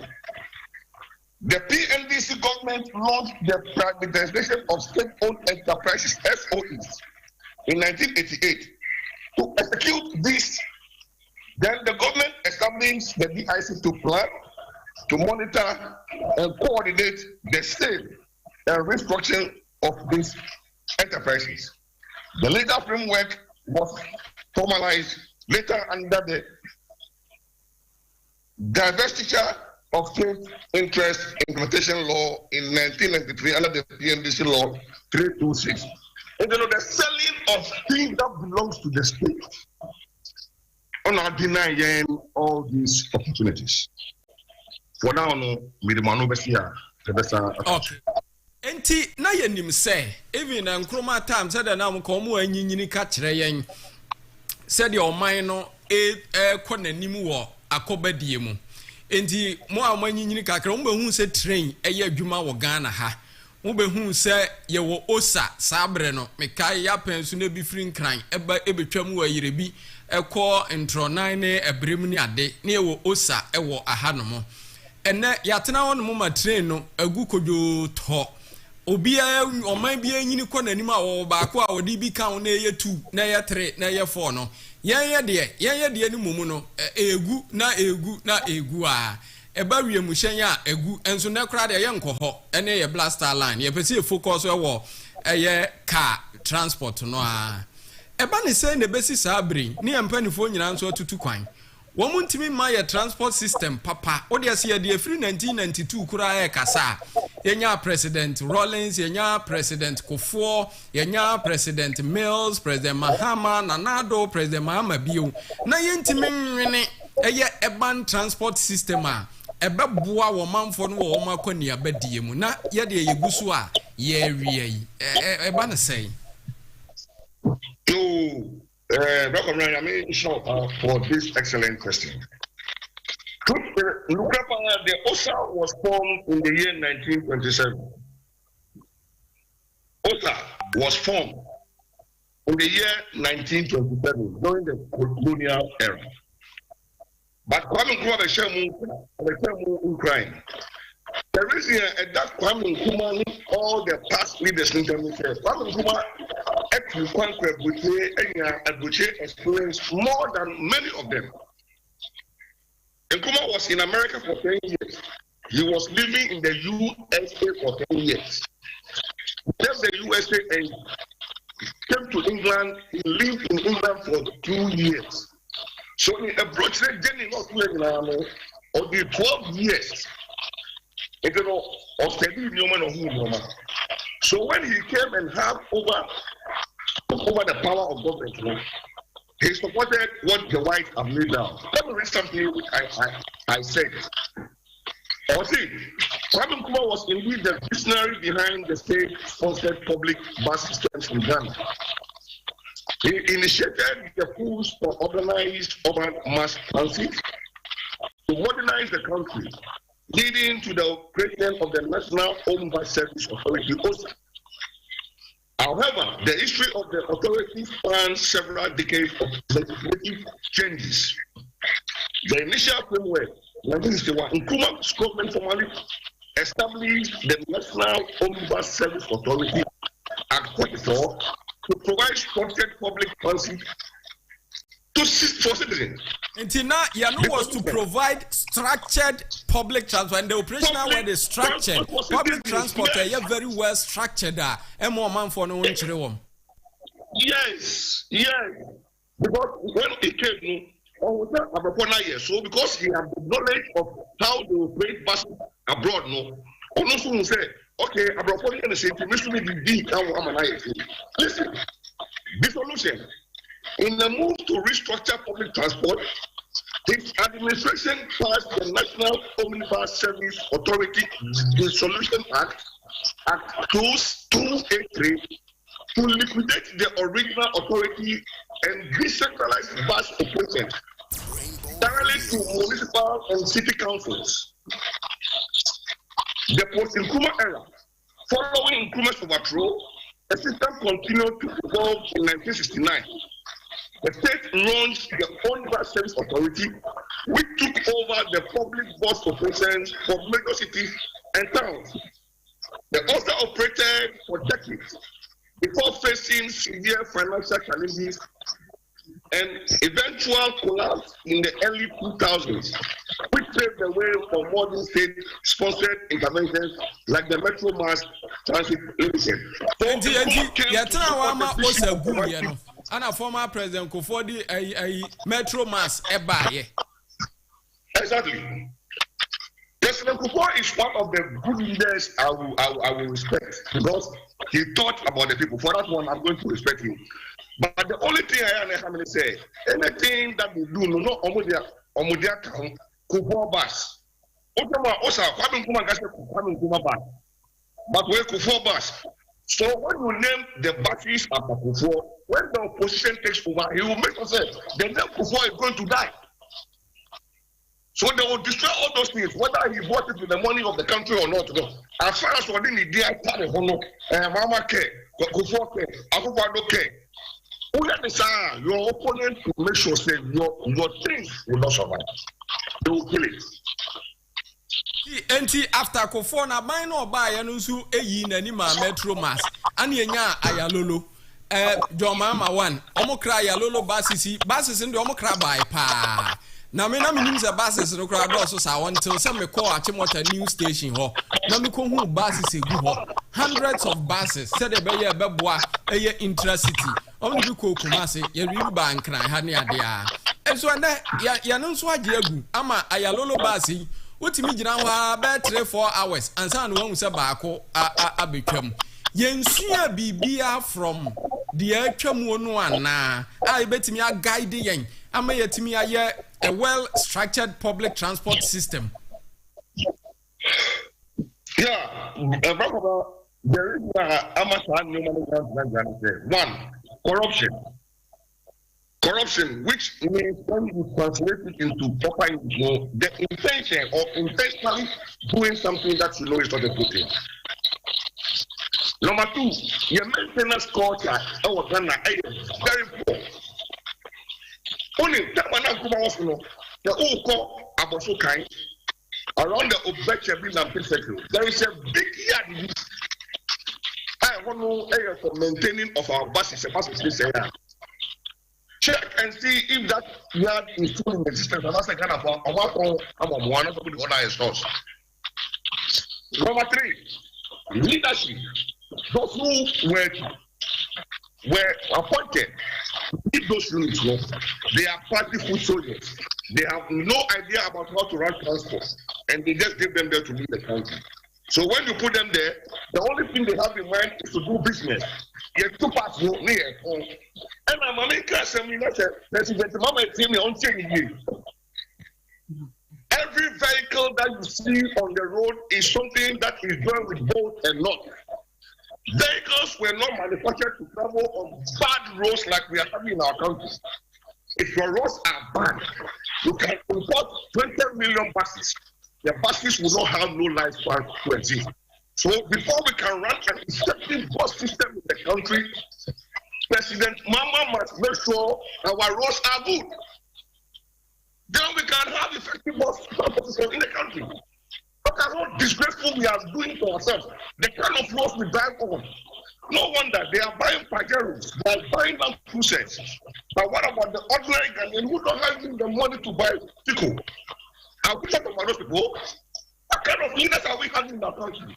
And yet, they will come again, campaign, and ask you to vote for them. Like this now with the MPP, whose finance minister has stolen our money. He's living in America. Somebody who has destroyed our farmers, like who to me, planning to bring Baobia to come and live there. So you have to think like Afghanians. Think like Afghanians. Omanya woni effective and well-structured public transport system no. Biasa womanyi the economy betimi atumpon eyie ebe obetimi develop obetimi akona nim yie. It is never possible. One two examples. If I say there is a nurse was sorry on the airport hospital to go and handle patients. That nurse in that exact line for hours. Total to move a young man told him to me. That time therefore. That patient is so bread. Another teacher in India was so cool, no much and or the total line. About to do school maybe of 4 o'clock. About to do school not 8 o'clock. The day is already gone. So a country which is not having any effective transport system will never and can never progress. Never. It's more than anywhere. Over Germany, bro, every corner of Germany, that classical who said, urban areas, so buses go there and work till 2 a.m. Then from 4 o'clock, 24-hour economy. Another government takes over and they continue. Effective and beautiful. Me, Papa said one day you visit you and you go through all this so that you will see it. enti yɛnhwɛ obi say good morning Kwabena. Even during the era of Rollins, the public transport was a bit flexible, but nowadays it has worsened.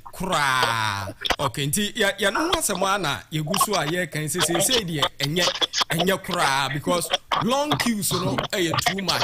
And say the kwaku na wo ka say nurse for ni ade anopa say wo badwuma uhu a nurse for ginagina line mu aposifo asojafoɔ a ginagina mo mu ginagina private cars air lift na ahomete kura enti wey say emergency bi na aba bi na wo so okono solve a ye be ye ne dey. But someone want to know or say how does lack of proper public transport system contribute to unemployment in the country? Yeah, that is true. Therefore, say there is a job at Tomahabo or any of the regional capitals, like Mr. Wam, yes, if factories for company now actually is I want to have employers. Let's say among access of transport to get to areas now. How can a person have a job to do? Ntia bia nipa no ni immediate environment and surrounding the adwuma ni ho ba e bia wo tu kwan some few kilometers a obetimi anya adwuma ye but lack of reliable public transport system tino ema nipa no anya access to say adwuma no kra. Dr. Nice question. That is how it is in Germany here. Adwuma na e wo Düsseldorf and from Stadtleaf it will go to be free Dortmund, Duisburg, Essen, Oberhausen. They come and work in Düsseldorf. Why? Because there are transport and train systems that brings them to the place for them to work. When they close, the same train will take them back home. What I say? There are places. There's a case we don't check 014 in your movie. And you might say that endorsement also. Born the same thing. And you might see Cologne and Düsseldorf. But the Southern the Duisburg, the Oberhausen, the Essen, system in the way you can have buses. Why take you got 10-15 minutes now what the next place to go and put away. And you know a country without the proper transport system will face unemployment every day, every hour, every minute. Yes. Okay. Yeah, Tiasia. Panti, so because to Abaimun penny for so her pictures are and videos are long queues. One may who say one more money economic rent tumpon. It contributes to unemployment and all that. Obi kase to your four. And she said, "Ben, I because you film work once so mine." Said, "Be ya, enhance your public transport system." Beautiful. Black of Ram, I'm going to be watching. I was at the Ministry of Transport and Communication taking over transport planning in the country completely. Ministry of Transport taking over the running of transport completely. Ghana had it is in the hands of the private sector individuals who know seek out or trotro the sequence on our crown. Who did it like that? It was Rollins who did it like that because Oslo a young foreigners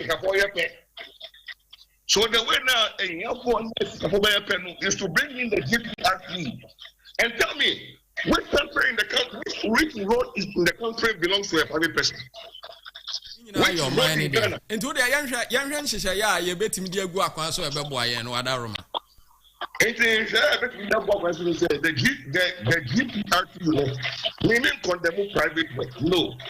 But the Ministry of Transport must take over transport completely and put in rules and regulations on how they want the system to be effective. At times when the government buses no problem. They roll in private companies, but they don't do what they like. They do what the companies regulators are saying. So the GPRT has to be brought under the transport communication and do what the Ministry of Transport tells them to do. Then we can have effective service. But if you don't open up, then there will be chaos at all times. Yes.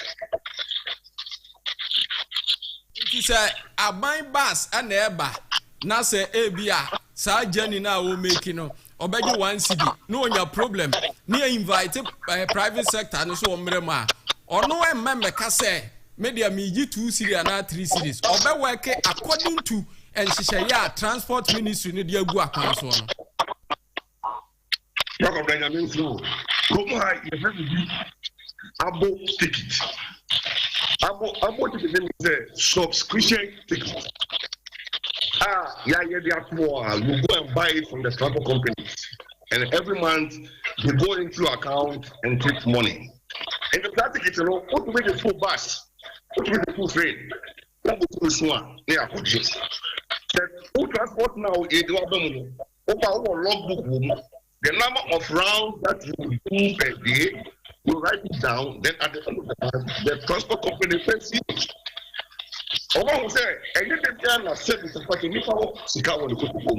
So they've done tickets for students, tickets for veterans, tickets for workers.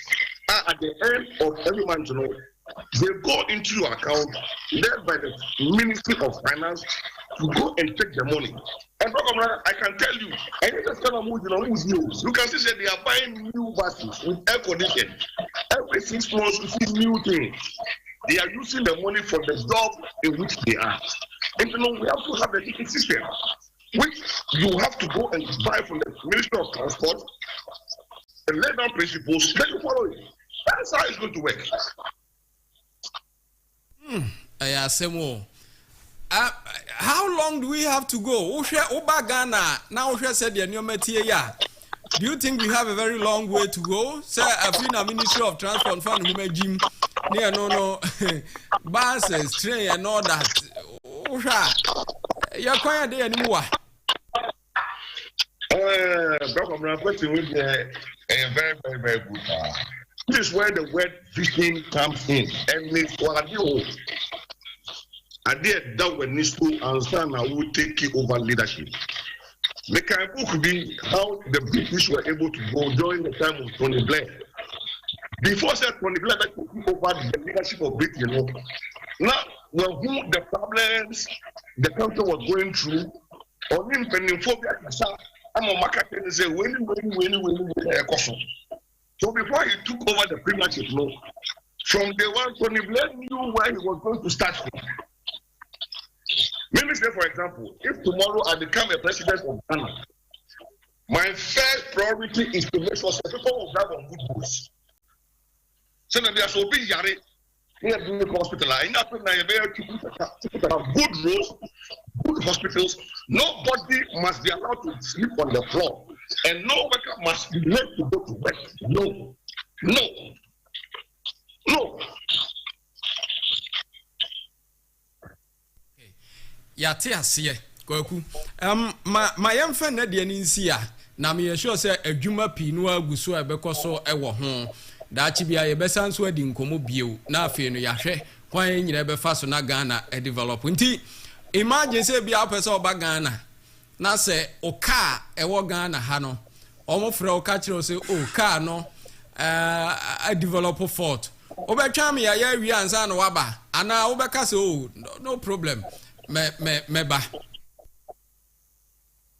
and also so you fall akwana wesu na ye ni yon mo kasa ebotse edin and say which ebotse na otumi men no di befia do akwani ye yemtu yebo ni emfa pass na emfa kwanis when say ka no enka chew dan say braka na say go say dey on auto and the car shock it is all to be a car allow the vehicle to travel on those roads by itself by absorbing the vehicle after the but then when you do that no I thought it's one the spring the old one now say so me want to say you be for buchi in the best yeah interest you let me to say the developed areas no government dey try say that is very, very important. Yes, government. Yes, sir. Kwa gbe da se bibia na ebesa ba bio. No, brother, me da se pa for your interview. Da se ura kwa kunimoni ne no atwetwe nkomo no ono de wo se ni solution eye one pe. Se pese Ghana for ho han wo mo a yenye public transport operation emfema aban no. na ye ka se ye begya de ama private sector ne se de ye hu ni sese ya 98% private sector no ne operate ne dia ene ye se ya ana ye be hu no because Ghana ha ohwa STC no the whole day buses could a free cycle eko Kumase menya sure say duru 10 mpo STC the be free now timi kwa cycle no ma catch us on buses ni nyina kodi Kumase enti mo ntwan e bi free Kumase ye ba STC ya ananu ya bofra bi besra ayen o free Kumase na oko chinchina wo so obefa STC e di abofra koduru STC ya da omo se cars no afi na bi free Kumase ba omo fra ya afi na bi ne nam nkokọ enti mo ntwan akodan su sa chinchira obefa STC na wo se ye convince na say o ka say wo twen STC bus amana ba say de Kumase ne nkran kwa ye dia enti de me mpe alternative ma nsa na ye ya chese wo fa foforo akọ STC ye te say ene metro mass hwe ayalolo hwe enti about 98% eba ye public transport dia individuals in your home onye sika to ne trotro na de asikwan so na watwa sales a obi en regulate you eba sales twa yen regulate you the same car ebi ametimi ato sprinter efa nipa 22 boshe betimi ato sprinter efa nipa 22 sa ba me na mama me driver sales a day 600 Ghana boshe betimi ama ne driver 700 Ghana the same sprinter no obi e ma sales a wo pe na driver see who enti ohwa na ni sales no onya ya na say ade esa no asesa ne lorry fare de omu chiri kran so mbe se nipa gu kwan ho ene na chese asem na say kra brother Kwabra learn 3rd July is a holiday yeah 3rd July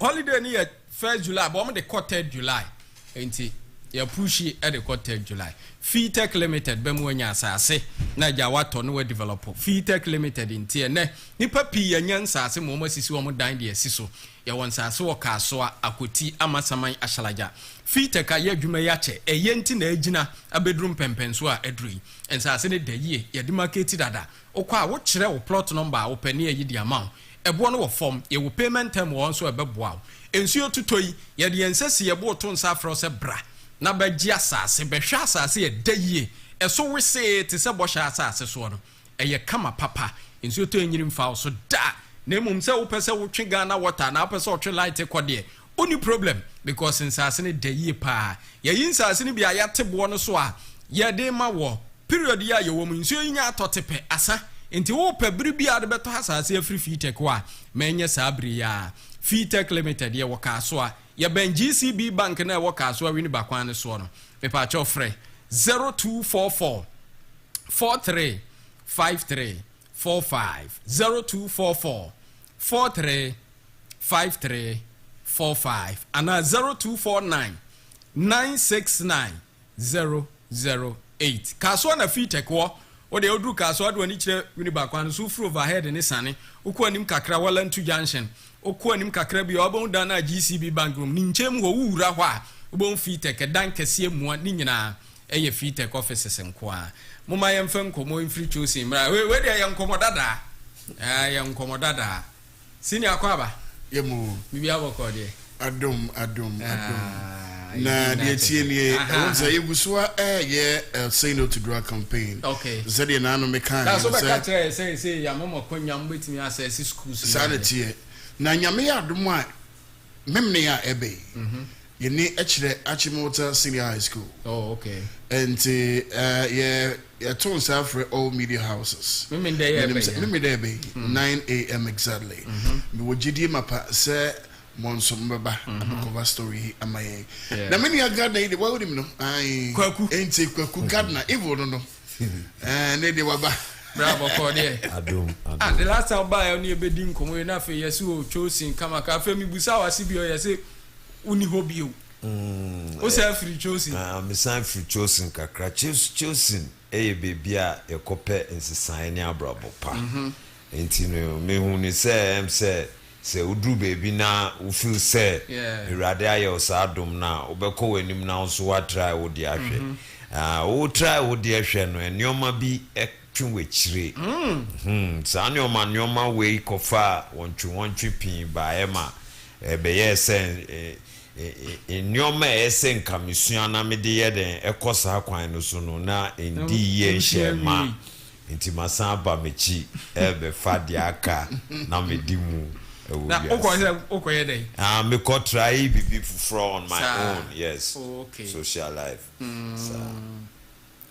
but I hope the ones and come back to man say and come back mom exactly to drugs but nyoma between mechi ni nyina etumi trigger or come back to drugs but nyame na eda na sese they be who can he I say what can he me say adie one your bibia a friend triggers yes I had to say ye kyerɛ say wo recovery mu eni say wo ko pray wo ho eye adwuma because sika ne nyina no be san de akoye de sika ba won sem no wo be kwa akose no nti bibi sa me feel say oh ma che wo one place dodo it's getting bored ma me nko baby from ko e bibi papa nti sa na sika no so abedo so ama say me pa kokura me kutase and the crowd there me na show me bufu kra ma me dwa ma me ko tell me bi da me peche no ntu be hu no na afi ade chia na eto aso ba nyame na eda na sese wa mama yire mu wasan ama na dom no apemi abefie bio wow Danyamiasi. They say I have back to choosing. See, I'm back to choosing. Oh, be 3 months, granny. Oh, sir. Then you make us say. And your man in a koye bibia dana koye maja. Recovery journey, no, a lifetime journey. Into Ohiasia. Now I sorry in term. Now how many times? Me rehab dear me my core rehab 7 to 10 times crowd. Still. Which means. This is an evidence to show say the chain of addiction is hard to break. Hard to break in the sense that it's easy when no, don't go there, don't temper. Yeah. But your statutes be any say we then whoever consider when you are in recovery. Me kupa me mates now will say na me go say. Okay, chire no when who say okay chire, but see when who say wake chire. So sinete. And you don't fight time, but give the Lord opportunity to bridge the gap. Because after all, anyway, Jumaye, Nema Udi, by your radiadum, ne ye. Intino Sanyo Manyoma we be a severe triggers anger, and the pride of life, minim. We me to me, why Matanaza say, Avedem Biona Miamin to me. But if you say, Wufi iradi umbrella nasino the protection no asino na wo fa wo ho se wan kasa obetumi agina wo so no obonsam na eto sa challenge na ma na wa unji ni se de wedu obetumi aye wa wo de na wa untumi hu se si na oni ma de obetumi ande wo de we si na wo ye wa we si na ya but not until you go into your self call ministry no be say wa yira because enye iradi direction ebisa na to me no but de bia mekoso aka 7 de radias se wa ma me hwiase mantena ho na me kai se me wo bebia me kwa ija metumi asori gina ho enye ne mpempen sumu ana butremu ba ne yie mu intino me tu sa na moya ija masan aba me fie bibia ekoyie na oba ya me sure so abeto some new faces e wo ho in fact me beto new faces and your areas be wo ho it makes you feel a little bit intimidated because me pa nkanya fe na akola we be frame say recovery mu penny pa say there be my recovery is starting class 1 yes say ase masaba class 1 and yes say me sign back class 1 because entitinya me fire to be bia me koduru ye no enka sa entitinya no ma me kwan say me a me fa me ho adwen sa but the pride of life enya ho kwan den echi madwen ma me kosa intino me fa kwanya we so die tu me nuanom fo omo pese omo ba into recovery omo pese omo maintain the journey of recovery and omo wo mu deda eni se wankasa wo fa wadwen now the yard there. It is even a challenge to the person who is helping you to recover. Because nipa de seni bie ni ho betumi aboa amansesanye edimu ewo abrabom. In the first instance, addiction, a brain relapsing disease with an obsession, with an extreme compulsion to use mood-altering substances, which means what do you why then? I touch him. Now why do you want touch him? I drink papa ben a bit to me a few more. Until you radia dumbi nebe ma washe wechi etumi adwin papa. Na se wa ma akwenya we ma wadwin papa ye wia. Now one so be kase one kasa obe to me. It is a negative challenge to yourself. It is definitely no. And for unko, baby pa. No. What you near? I mean, the international senate the end year. You do never cause so Saturday. Ya who they will born ya. They are near tons afraid or man for. Say when to move access to student population, you know. Yeah, the theater said there was a little bit of challenge. Was there from once I'm a quine. Women resume, but I'm resume that first week in July. And think I again saying you be train from once in resume and again from two one as well boom. Na a program of FFA. But a school authorities na a didn't share and one must say and the 2 sessions. Into Saturday and from two na ebedi kasubum. Nigeria now in from one no so because we don't want to leave anybody behind. From one so by now your name was so it didn't share come. And it's a program no ebe kono. Okay, indeed. Achimota school. Achimota school project. The me depan is a miankasa me old student or. Yes. Me call Achimota Secondary School Form 1 1986. 1986. Yes, 86 na me call Form 1. Over 7 years kola my bombo de abo brain kakra nyame adom. 54 years. Intino etise na ma me komi fie na me ni nuanom akọ yeden edin kita ho. Until I promise I'm an old Accra. Na me pese me ba me interact. I'm a living testimony to whatever we are doing as chosen. Intino mama ye nyina ye put your shoulders and knees together. Mun give us ear, mun tie, because it is from the horse's own mouth. My head is a mother. Yes, up background yanam the great city of the outlaws. So I many pass no remember to a school new way from Gambaga to Accra and from Wiasu to Keta. If we are true Achimotans, we will share this joy together, intuit, advertise and inculcate a drug-free environment so that all such fallen heroes of my alma mater, Achimota Secondary School, will stand on their feet. Yeah, that's it. Mama, your number no be person support to choose here. Yeah, would yeah, wow, no what 2 months time. What you home baby and Jenna. Bomodian for telephone numbers here did this way the chosen by what dom. Now Danny day in a mass my mechanic say a drobian if you say a drobian son cut them. The mawa. Yeah, what a bit to me and we jai draw. Yaman quan it to me as a samapa. A bunny pass it to the moon. And the telephone numbers here did this way 0555 466 374. Ibium 0555 466 374. Chosen Rehab here were both from GH Media Plan, so a few blocks away from ICGC. Chosen Rehab. Chosen without cries, as it's just like another ghetto. I mean, come on. Yeah, that's a pa no working. Kana what's in Kana feel cook gardener. You only who not a pa. I do my baby. Yeah, you okay. Yeah, I say, we just support to choosing what it is. Yeah, rehab center, Omo Boam Ranty and Maba, more. I thought drugs in time and no more free moon. I may reintegrate you back into society. How much as Omoya come up? Omo choosing orphanage and so ho.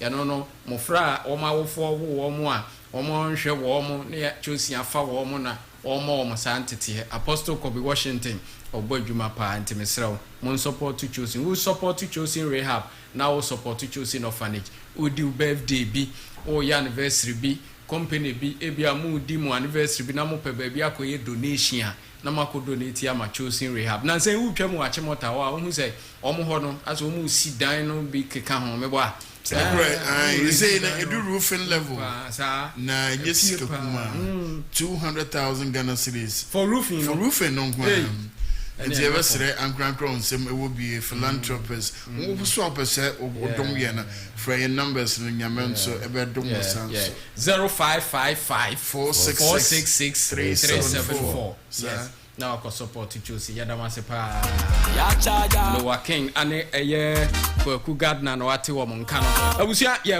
wo be sima nan bi ne asori nkonya so na ye kɔ baati nkai bo we ma me na afi no ye mfa enna wa no pay bye bye liwe na ya de mo no bakali ka yeso ina yeso ma wane pe ye da so blasters mood no mu a Value man capsules be me be ade o say ya say South Africa qualify no you obi anwa so watimi a che South Korea pa she no e ka back so mu nyina south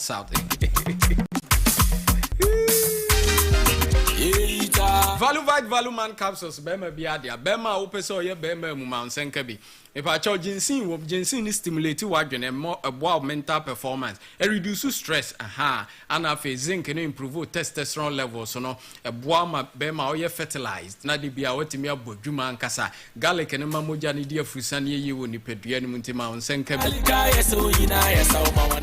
e ma ne dia ye value woman capsules e ma oye obesi man nkasa vitamin C E and zinc ne wo no boa boost immune system no sara so ana vitamin B ne wom no act as antioxidant e woni padua no iron folic acid ne wom boa maintain red blood cells no ama moja ahwere ne bosome bra wabu nsa no unya esan so e de shem ye nti me can for value woman capsules the amount evening prime rose and star flower oil ne wom no e ma hunam ne ye fe na ma wa yo besima ankasa enkran ha kumase takorade tamale uni problem pharmacy shop be a ben one bowram also per value man capsules and our value woman capsules pharma pharmacy branches in nyina anso urama obenya bi na wato fre 0561 088 666 0561 088 666 and 0561 088 663 Deep Fix Roofing and Construction about dan so esrew bandan e boso na ye self lock chance dan no ye wo IBR ye wo IDT e pa cho choose de wo pe ye wo Euro roof tiles e wo ho ana ye wo nuane na de ye digu dan so na ye general carpentry works ye biodigester ye POP ne plaster board ceiling ye video intercom so ka ho ye ntia no pa make am for Deep Fix Roofing and Construction e the amount ya den hihye bi aba ya si pay as you build housing policy ya 1 bedroom 2 bedroom 3 bedroom homes no onso betimi a oni bi Deep Fix Roofing and Construction ne ma hu de wo mu ankasa ene anopai Deep Fix Roofing and Construction pa cho yo kaso tuba kakraba kwan so Benab filling station ho no mo a ana kaso tuba kwan so cafe junction ho ana obehu yan 0506 522-873 0506-522-873 and 0273-304-873 Adum City Estate ye adwumaku baako a oton saase ene adan mepacho ye won saase ogbechile ye won saase okuntunse Shy Hills ene Matahiko a ye ton ebo no wo fom pa ye wo bi nso wakaso a Upper Hills Big Apple Junction hwa ye no nso ye ton sara nso ana Adum City Estate asisi adan ye wo 2 bedroom detached 3 bedroom detached ana 3 bedroom executive e wo damfa Tema Community 22 ana fe Tema Community 25 ubetimi ato true mortgage ubetimi atua ni nyina ubetimi atua fa no atua fa nso yamount bosome kakra na odi atua de aka na we nyina na ma Adum City Estate danso e wo ne dwumadie mu yan nti me kan for Adum City Estate de amount freyen e wo 0508